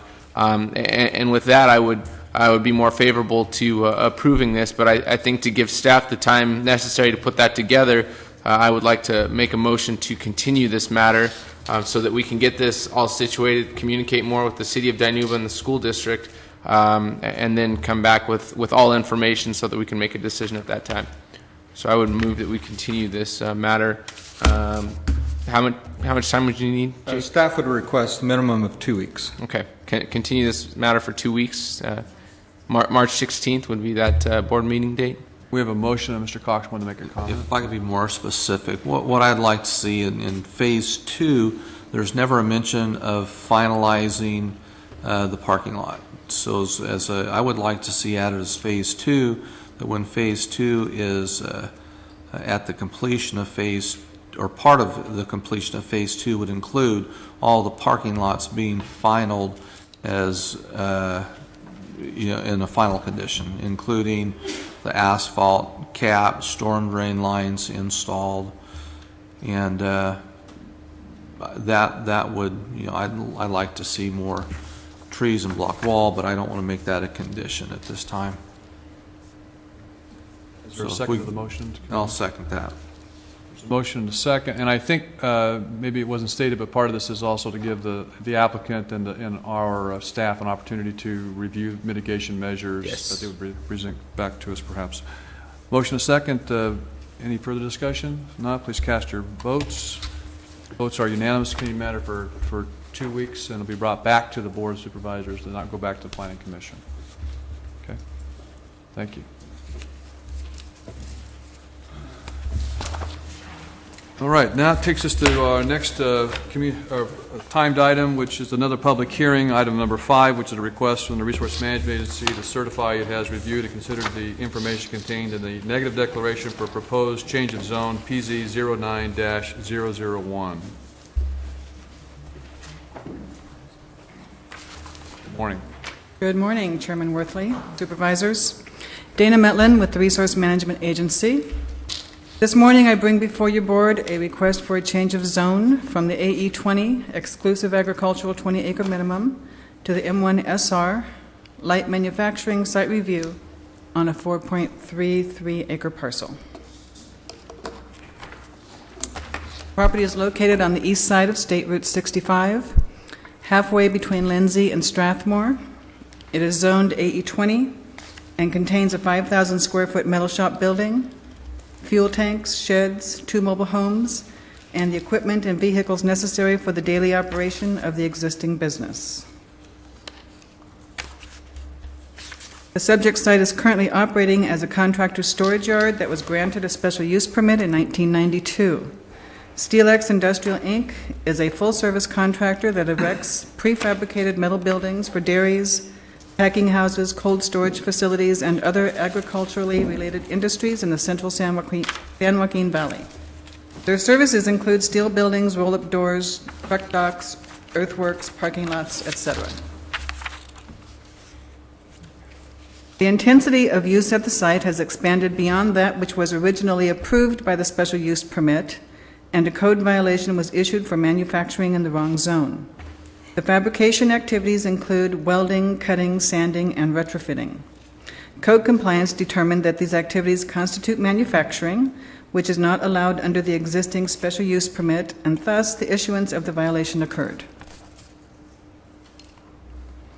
The applicant is requesting the change of zone in order to correct the violation and allow the continued operation of the existing business at the subject site. The 4.3-acre site is not located within any urban development boundary or urban area boundary, and therefore a Rural Valley Lands Plan parcel evaluation was performed for the subject site. The parcel received 11 points, indicating the parcel's suitability for non-agricultural land use designation. The requested change of zone has been found to be compatible with established land uses in the surrounding area and is not in conflict with the furtherance of overall county development strategies, plans, and policies. The M1 zone is intended for establishments engaged in the manufacturing, assembling, packaging, treatment, and processing of products other than those which may be obnoxious or offensive by reason of emission of odor, dust, smoke, gas, or noise. This zone would allow the applicant to engage in the assembly and manufacture of parts for the prefabricated buildings. Public hearings were held, and an opportunity for public testimony was provided at regular meetings of the Planning Commission on November 18 and December 2, 2009. At those meetings, adjacent property owner Roger Bodine expressed his concern with regard to the existing operation. Mr. Bodine's concerns were adequately addressed to the satisfaction of the Planning Commission, and the analysis of those concerns are a part of the written record. On December 2, 2009, the Planning Commission recommended the Board of Supervisors approve a petition by Raul Gonzalez Jr. for a change of zone from AE20 to M1SR on a 4.33-acre parcel located on the south side of Avenue 208, bounded on the west by SR 65 and on the east by Road 220, halfway between Lindsay and Strathmore. The Resource Management Agency requests that the Board of Supervisors certify that it has reviewed and considered the information contained in the negative declaration for the proposed change of zone, PZ09-001, in compliance with the California Environmental Quality Act of 1970. Find there is not substantial evidence that said change of zone will have a significant effect on the environment, and certify that the negative declaration has been completed in compliance with the California Environmental Quality Act. Adopt the findings as listed in the attached resolution. Waive the final reading and adopt an amendment to Ordinance Number 352. Direct the Clerk of the Board of Supervisors to publish the adopted ordinance and return the signed notice of determination to the Resource Management Agency. State planning and zoning law requires the Board to conduct a public hearing when the Planning Commission recommends approval of a rezoning. Your Board could modify or deny the requested change of zone. However, any modifications to the change of zone not previously considered by the Planning Commission must first be referred back to the Planning Commission for report and recommendation. And pending any questions your Board may have, that completes staff's report. Any questions? If not, we'll open the public hearing. Anybody wishing to address this matter before the board is invited to come forward this time. Give us your name and address.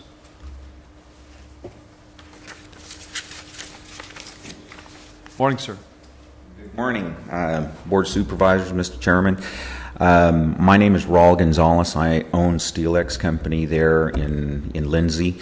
I've been there for about 16 years now, and our main line of business is we do a lot of metal buildings, a lot of packing houses we've built for numerous people around the area.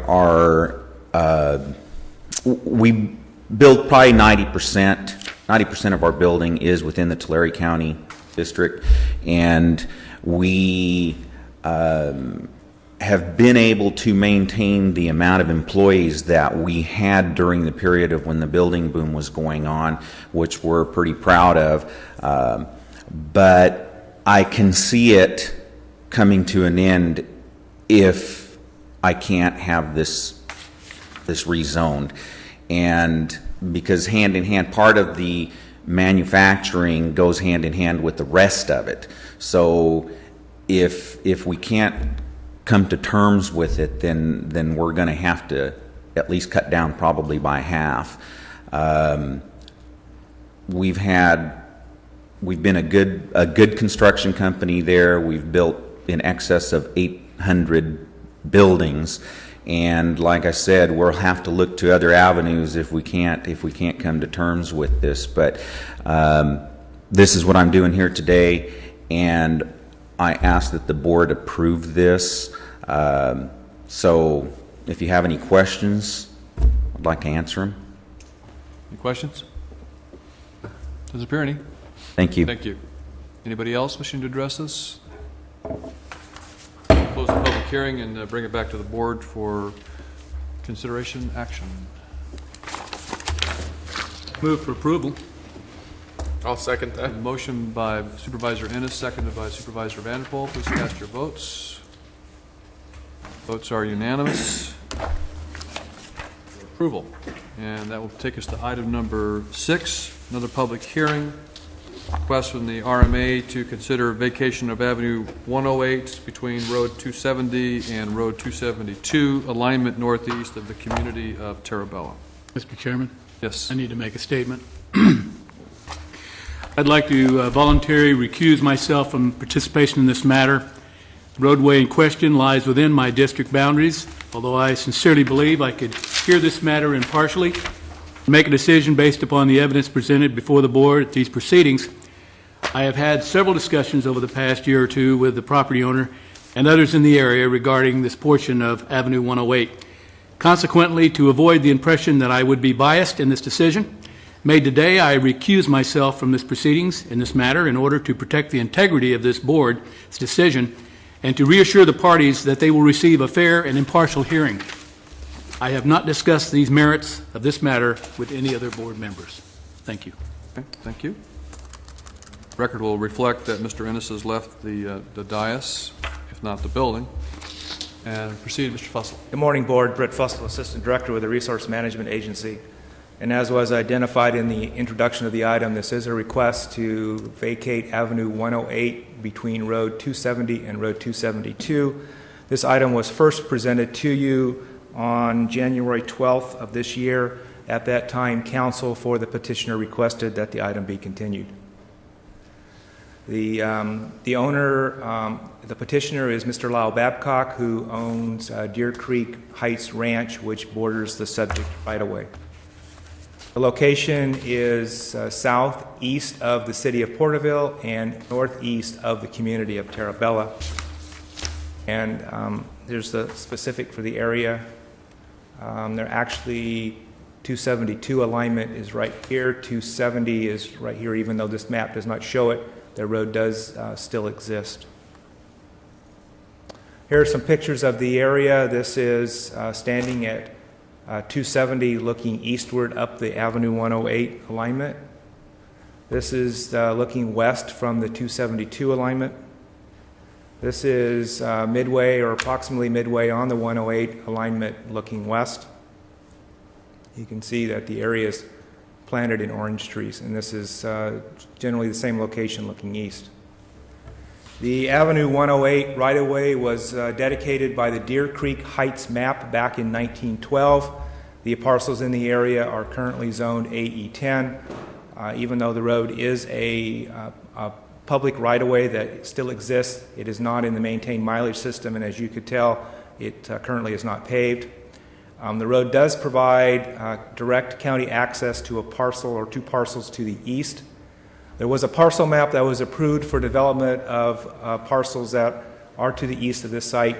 In doing our normal required general plan review, we found that as a result of that, the request is in conflict with the general plan, and the staff concludes that the road is necessary for present or eventual public use.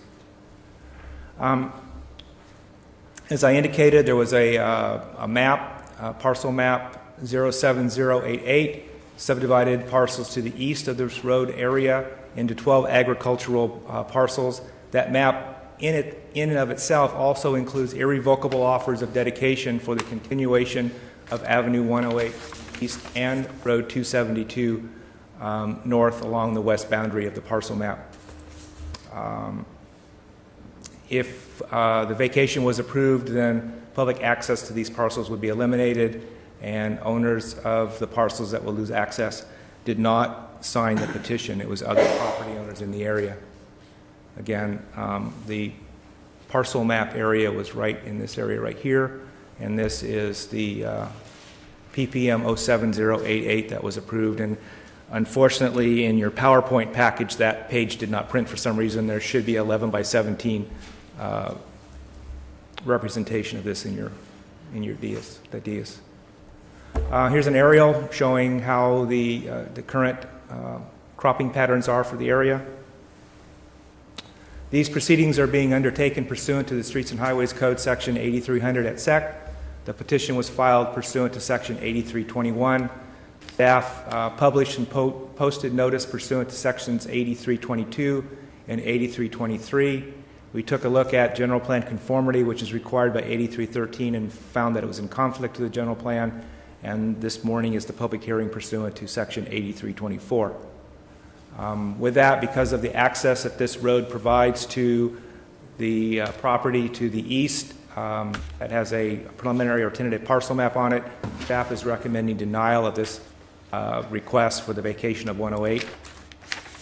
With that, staff would respond to any questions that the board may have. Any questions, board members? One Yes. quick one. The last time we addressed this issue, we'd asked that the gate be open, removed from the hinges. Did that happen? Yes, it did. It did? Thank you. All right, this is a public hearing. Anyone wishing to address the board on this matter is invited to come forward at this time. Please give us your name and address.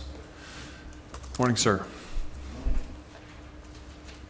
My name is Lyle Babcock. I have Deer Creek Heights Ranch, 10988 Road 270. Thank you for the opportunity to address in the body. While the question before you is a request for a county road abandonment, the matter goes much further than that. In the fall of 2008, Mr. David C. Roberts confronted me on Avenue 108 and demanded that I open the gate at the west end of the easement and announced that he was going to bring his construction equipment to bear and that he was going to build a road. I only said one word to him, and that was no. And the reason I did that was, even though I got the announcement of the easement of the development, I was not told the impact it would have on my property. You have before you in the pack of I've given you the correspondence that resulted from Mr. Roberts' announcement. I do not question the county's easement on Avenue 108 between 270 and 272. What I do question is the basis upon which Tulare transferred this easement to a private party, Mr. David C. Roberts. Sir, I think you have a misunderstanding. This is not an easement. The county, I should let council probably address this, but what we're talking about here is, this is a public way. I understand. And so it's not that we confer something on somebody else. This is an existing right. It's like any county road. This is not within our maintained road system, but like any county road, the public has access to the system. I understand. It's not our easement for the benefit of the county. It's for the benefit of the property owners that can access their property from these roadways. I understand. All right. But I don't believe that Mr. Roberts has the right to build a road on it. I think that's certainly open to question. I think the county has a right to build a road on it, absolutely, but he doesn't. It is the right and duty for Tulare County to build and maintain roads for the benefit of the county residents. However, this road benefits only one party, David C. Roberts. All of the residents on Avenue 8 and over 50 other voters in the area have signed this amendment request to try and stop the construction of the road. County personnel have told me, and Mr. Dave C. Roberts stated to you, that the road is a necessity so he may transport his lemons to a packing house. But lemons have been successfully transported to packing houses for almost 100 years without this road. In order to resolve Mr. Roberts' problem, I submitted an access agreement to Tulare County staff, which is included in your packet, but it was never discussed further. If you deny the abandonment request today, I have no right to deny the right for the county to build a road through my property. I only ask that it be done correctly. I would request the following: that only Tulare County build the road, that the road be built to Tulare County and State of California standards. As the stated purpose is to give Mr. David C. Roberts access for transportation of lemons, I request that be built to standards for trucks that may weigh 80,000 pounds, because that's what he said was going to go down there. Since the trucks will be traveling through the length of 108, from 272 to M109, I ask that this road also be upgraded to the same Tulare County standards. Part of that road is only 6 feet wide in the north lane in one of the sections. Some of that road will not bear a truck and another vehicle passing each other on the road without running them off the road. And I'm talking about from 270 to M109. If this is going to be a highly traveled road, and I speak for the residents there too, they would very, very much like it upgraded. I would request that Tulare County meet all the state engineering, environmental, and archaeological requirements for the road construction. I'm an archaeologist. I know there was a burial site on the place, very close to where the road's supposed to be. I'm not a licensed archaeologist, but I'm very experienced in it. I would also request copies of the laws and our regulations to permit the transfer or the right of a private party to build on county or public easement. I would also request as a citizen of Tulare County that the county public reveal the cost of your action that will result in profit to only one person in this county. One person. In the meantime, I would also request that I be allowed to replace the gate across the entrance to that easement. Some weeks ago, someone exercised their right of access during the rainy period, and large ruts resulted that have caused considerable erosion down that easement. The gate was put there so that people wouldn't drive on it during the rainy season, and others too. But I took it down as you requested, but I'd like to put it back until the rainy season stops. If you don't mind, I'd appreciate that. Thank you.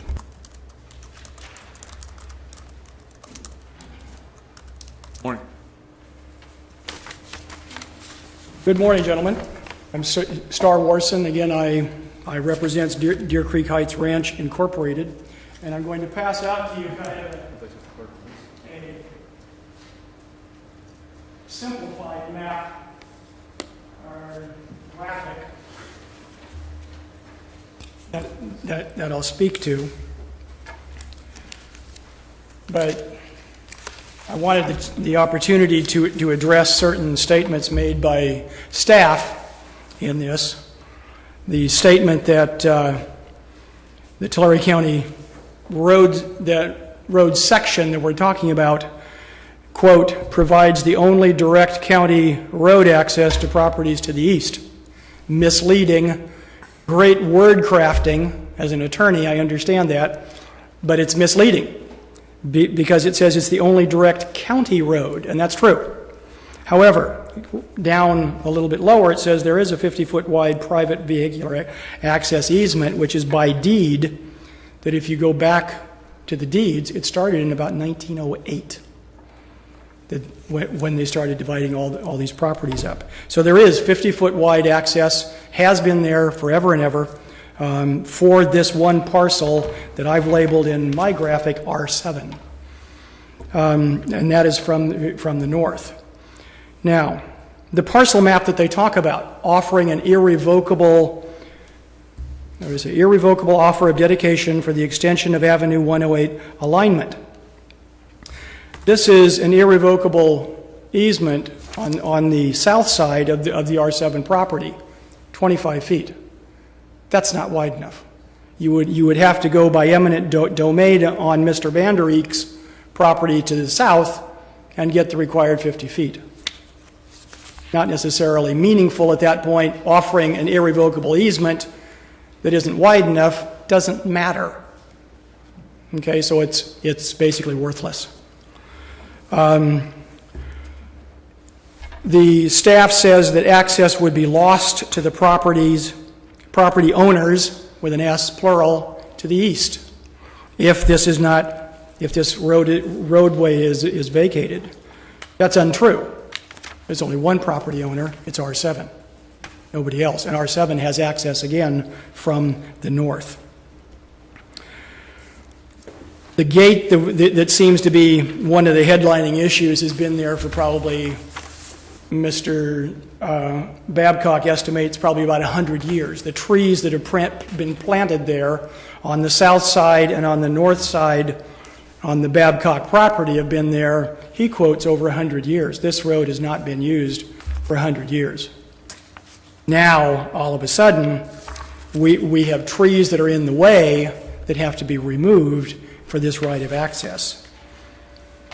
The other part of this is, not only is the road not needed, because there's always been access, there's this 50-foot wide access from the north anyway, it won't do what is being asked to be done. If you'll notice on the little graphic, you'll see the shaded portion. The Avenue 108 is in black as it exists now, and the shaded portion to the east of that representing 25 feet and 25 feet. If you look at that corner right there between R7, Van Der Eek, and then the two Babcock properties, basically what you're getting in this is access to the R7 property of 25 feet.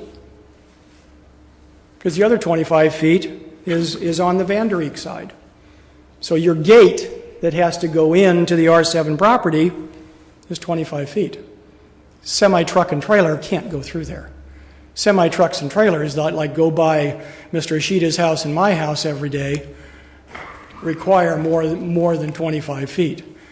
The weight requirements on a road, as Mr. Babcock has said, need to be up to the standard for a semi-truck and trailer. You also need to have crossings for equipment to go from one parcel to the other parcel across there. The point is that it is not needed because R7 has access. They've had access forever. Mr. Van Der Eek requires no access to his 425 acres. And even if he has access using this roadway to get into his property, it's only 25 feet. It doesn't do the job. The width of the roadway is insufficient, as Mr. Babcock has said, to the west of that, to the existing roadway, because you've seen in the pictures, that is really an old, dilapidated roadway. That would need to be improved, as well as this portion that is being asked to be vacated.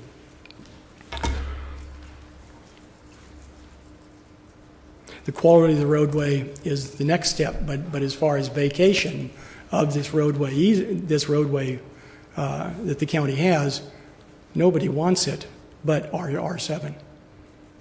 Thank you. Anyone else?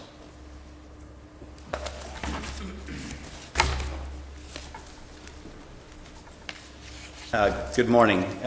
David Roberts, 39237 Road 172, Visalia. It's my family's property. It's not just me. It's my family. There's 5 of us kids, my mom. We used to use that road. I can assure you of that. I can bring in witnesses. I didn't. One of them would be the realtor Bob Owen, which maybe some of you know. I've got several truck drivers that used to work for me that can testify that they did bring loads in and out of that road. It was an oiled DG base, I believe, but it did have oil on top. It was not in great shape, but it did support the trucks all through the winter, as did the rest of Avenue 108. That was when the Borchards, the prior owner to Mr. Babcock, owned the property. We did bring trucks through there while Mr. Babcock was the owner. And then he started locking the gate and trying to be a good neighbor. We used the other access just to try and not make a bad situation out of it. But we did use the road from time to time for passenger pickup vehicle transportation when the gate was open to go to places like A&L and such down in Terabella.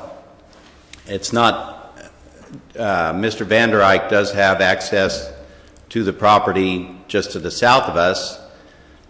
He may not be requesting that to be open at this point, but who knows who the future owner of that piece of property will be, and they will most probably need access. 25 feet, my trucks are 8 feet wide. I mean, I don't know what 24, 25 feet's all about. My trucks are 8 feet wide. The widest they're allowed to be is 8.5 feet wide. But to landlock us, and as Mr. Babcock says, to give county property to one individual, he's asking you to give that piece of property to him. So I don't quite understand, but I appreciate your time. Thank you. And I am willing to work with him to be a good neighbor. I'd like to be a good neighbor. He makes it sound like I made a big demand when I asked for the gate to be open so we could put DG back down. I asked him if we could get a key for the lock or if he could unlock the gate so we could put DG down and use the road. I wasn't demanding a takeover of the road. And the county has asked that for our map that we maintain that road. The rest of 108's in the condition that the rest of the county roads are in, and I farm and drive trucks on roads that are in that condition throughout the county. I know you guys don't have the money to do with the roads like you want to. Thank you. Yes, sir. Babcock? Very quickly, please. I had one conversation with Mr. Roberts, and I did not hear about any access. You'll see in my packet, we offered access. And I'm here to tell you that road never, ever was blacktopped. You can dig it, you can do whatever you want. Never. I tried to put rock on it at one time, and the rock just disappeared. That is really inaccessible. The top of it you can't do unless you put a hard road into it. And as far as access, I can't tell you that because I never saw anybody going down the road, but it was never blacktopped. Any other public comment? I will close the public comment, bring it back. Mr. Fussell? One of the comments was mentioned about the irrevocable of offer of dedications along the 108 alignment and the 272 alignment. That's the request for irrevocable offer dedication would be 30 feet wide, which would be half of our standard 60-foot street system. And it is practice in the county in reviewing these kinds of developments where you would look where a potential road would go. It's a property line or a section line, and 30 feet would be on one side, in this case the R7 map. If and when the property to the south develops, then there would be an additional 30 feet requested as an irrevocable offer of dedication off that property as well to get us the 60-foot road through that area. The same would be on Road 272, 30 feet off the side of this particular parcel map, and should Mr. Babcock or an owner in the future want to come in and propose some sort of development that was acceptable to the county, then the same condition would apply, and the 30 feet on the west side of that property line would be identified. As far as the road right-of-way itself and the conveyance of an easement to another individual, that's not what the county is doing here. We view this as a public right-of-way with the public's right to pass. And it is not uncommon during the development process that if there needs to be improvements to a road that would be considered off-site to the development, that would be a condition of approval and a requirement of that property owner. It's not work that the county would undertake itself. However, the county would oversee that work through its encroachment permit process and make sure that it's done to whatever the appropriate standard is for the situation. Any questions? For that, I'd respond to any questions. One quick one. The statement was made about there only being 6 feet clearance, and I'm looking at this. I see even the handout here shows, the 50 feet right away. And as I look at the picture you have here, it looks like there might only be 15 feet or so in between trees that have been planted. Well, the right-of-way is 50 feet from the original map that was recorded back in 1912. The actual width between the trees, obviously, is something less than that because the trees have been planted there. If the reference was to a road that was, west of here, again, most of the road right-of-ways in the county are either anywhere from 40 to 50 feet, depending upon the map that approved them. So the right-of-way is probably there at 50 feet, but the actual pavement section may be something narrower. I'm not familiar with the area to know exactly what the pavement width is west of this subject site. Well, I'm confused like Supervisor Cox. Do we have encroachment on our right-of-way? Yes, I think there is an encroachment of orange trees on the county right-of-way. And that's not uncommon when you have these unmaintained sections of the county. Yeah, because people, may not know where the right-of-way is, or if it's a road in this situation that, appears to not being used, they may plant at least up to, if not into it. Well, I'm an Orange Corps, and we've probably done it ourselves, so that's not an issue with me. But the issue is, Mr. Fossil,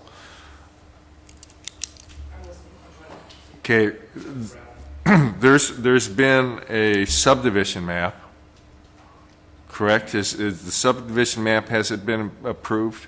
There's an approved tentative map. That tentative map has not been converted to a final map and recorded, so the lots they're in the tentative map stage. Until they're recorded, it's still one large parcel. When that map records, then they would become the parcels that were identified on that map. Okay, upon its recording, we have certain standards that you have to have a certain standard road to serve so many parcels, correct? Yes, and this is in an ag area, so the road. I believe the Site Plan Review Committee looked at this project as having 2 access points. One access point being this public road coming into the property that's subject to discussion today, in addition to the easement that they have coming down from the north, provides a second access to the site. This is being cut up into large size agricultural properties, and at best you could have one building per parcel, not into a larger development project. Mr. Chairman. But by the vacation of this easement, he would lose the 2 access points. He would lose one of the 2 access points. I mean, one of the 2. Yes. And then, therefore, would not qualify for a map. Yeah, I think the requirement is for 3 access roads, and this would bring it down to 2. But to address your 6 foot, the 6 feet is one of the lanes on the old M108, where the road is so narrow there that 2 vehicles may not pass. That was true for that. And so the issue to me, sir, is that if you've encroached on the right-of-way, and this map goes through, well, you have to remove trees to reestablish the width of that right-of-way. I understand that, but the trees were planted. I didn't encroach. All right. Well, the trees were but planted I'm saying you before lose trees. the easement was given. Okay. So we didn't encroach. We are on an encroachment. If you want to pull out trees, I guess we will do that. All right. Thank you. Any other questions? More questions? Okay. We've already closed the public hearing. Well, yes, ma'am? Yes, one more. Oh, there's one more. Okay. Good morning. I'm Donna Shamley with Roberts Engineering, and we're the engineer on the R7 parcel map. I just wanted to make one quick comment. The final map is in the county surveyor's office, waiting for the recording process to finalize. It's drafted, it's surveyed, it's done. Very good. Thank you. And for so that we're just information. waiting. Appreciate that. Thank you. One final rebuttal, if I may. I mean, we have trees on other properties, such as in Wood Lake, that were on Millwood Drive, that were in the state easement. The state sent us a nice letter: remove your trees or there'll be trouble. I mean, and those trees had been there for 60-plus-year-old olive trees. We removed them. Yeah. It wasn't our easement to farm. Right. I do have just one statement. I made it at the last hearing before we continued this, and that statement is that I have spoken with Mr. Roberts about this item. However, it was over a year ago, and I did inform him at the time that my decision would be based upon the information presented at this public hearing, and that is what my decision will be based upon, so I am unbiased in the decision I will be making today. Thank you. Mr. Chairman? Yes. Do we have this on closed session? We do. I'd like to Consult confer with with counsel. counsel. Okay. We will adjourn to closed session to consult with our legal counsel. Be back hopefully momentarily.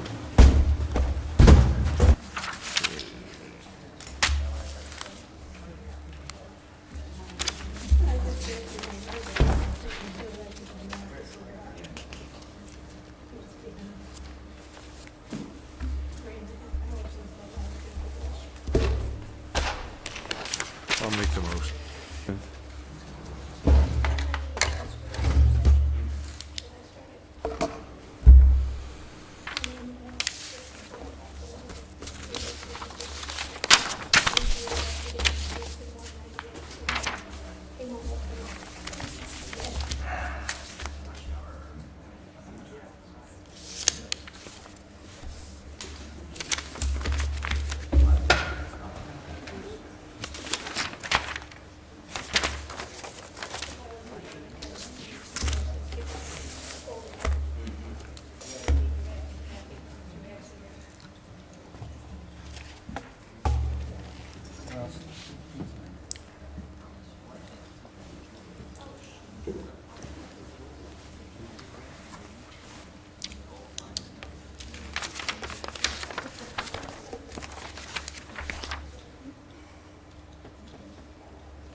Yeah. Just shoot her momentarily. Here she comes. You're welcome. Okay, the board is back in session after consulting with our legal counsel. Any further discussions, action by the board at this time? Mr. Chairman, I move that we deny the vacation of the portion of Avenue 108. Second. That Motion- you motion by- deny the vacation? Right. Okay. Deny it. Yep.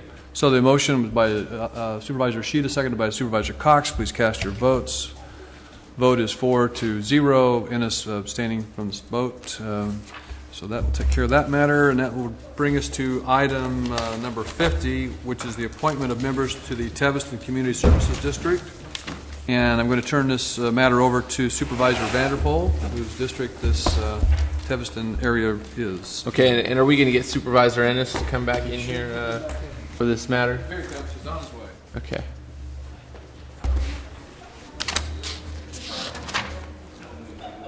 Okay.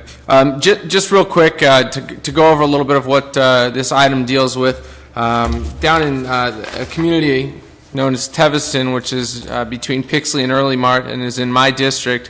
I represent this community, and this community has had several issues with their Community Services District Governing Board. This community is the size of about 400 population, and these 400 people that live within the service district's area of influence or area of control have not been served by this governing board. if you look at the grand jury report from 2008-2009, the last board meeting where business was conducted in Teviston was December 11th, 2008. And these meetings, since July of 2008, all regular meetings were canceled with the exception of August 14, 2008 and December 11, 2008. And the cancellation of these meetings was because of a lack of quorum to conduct business. Teviston had an opportunity of, I believe, I'm not sure on the exact number of days that they had to fill these positions through nomination or appointment of community members to sit on the remaining 2 seats under their own jurisdiction, but they failed to do so within that window of time. Now, the Board of Supervisors was given a window of time to make this appointment. Otherwise, this item would have to go to a special election, costing the Teviston Community Services District $1,500 approximately to conduct this special election. So we received at our office, we put out a public request for applications, and we received roughly 10 applications. And instead of just looking at the applications on paper, we decided we would conduct interviews and interview these folks in person. The interview panel consisted of myself, a member of the grand jury, and also legal counsel from the law firm representing the Teviston Community Services District. Based on that, these 2 folks that are going to be appointed to fill these terms will be serving until December 2011, so it is a short term they will be serving. And then at that point it will go out to election for all the residents to voice their opinions. The panel considered objective criteria during the interviews, including whether or not the applicant was a registered voter living within the district, which is required to run for election, their qualifications to serve on the district board, legal qualifications, attendance, willingness to attend meetings, and really just a genuine interest in serving the residents of Teviston. So based upon that, and after some negotiation or deliberation, I'll say, the interviewing panel felt that the following 2 people should be recommended by the board. I will read these 2 names, and then I'm going to recuse myself from the vote on this matter because this is in my district and I also participated in the interviews, so I would just like to remove myself. But the interviewing panel recommended that the board appoint Samantha Gillen and Raymond Riesenhuber to fill the vacancies on the Teviston Community Services District governing board. So with that, I will recuse myself for this item. Are those names written someplace? Or if there's any questions, I'll answer those. Are those names written someplace? Yes, I do have the names written down. So I don't have to write them down. Yep. There you go. Any other questions from board members or anyone from the public? If not, I will recuse myself. Thank you. This is not a public hearing, but if anybody would like to address this matter, this time would be a good time to do that. Seeing and hearing no one, I entertain a motion. Move for approval. Second. Motion is for Samantha Gillen and Raymond Riesenhuber to complete the terms. Motion by Innes, second by Sheeta. Please cast your votes. And the vote's unanimous, 1 abstention for Mr. Vanderpool. And that concludes, I believe, our items for today's open session. We have matters for closed session, council? We do, Chairman. My closed session notebook in the board conference room. You have items A through M on your board's closed session agenda. Item B was not considered, is off agenda. I do anticipate announcements. Thank you for your attendance this morning.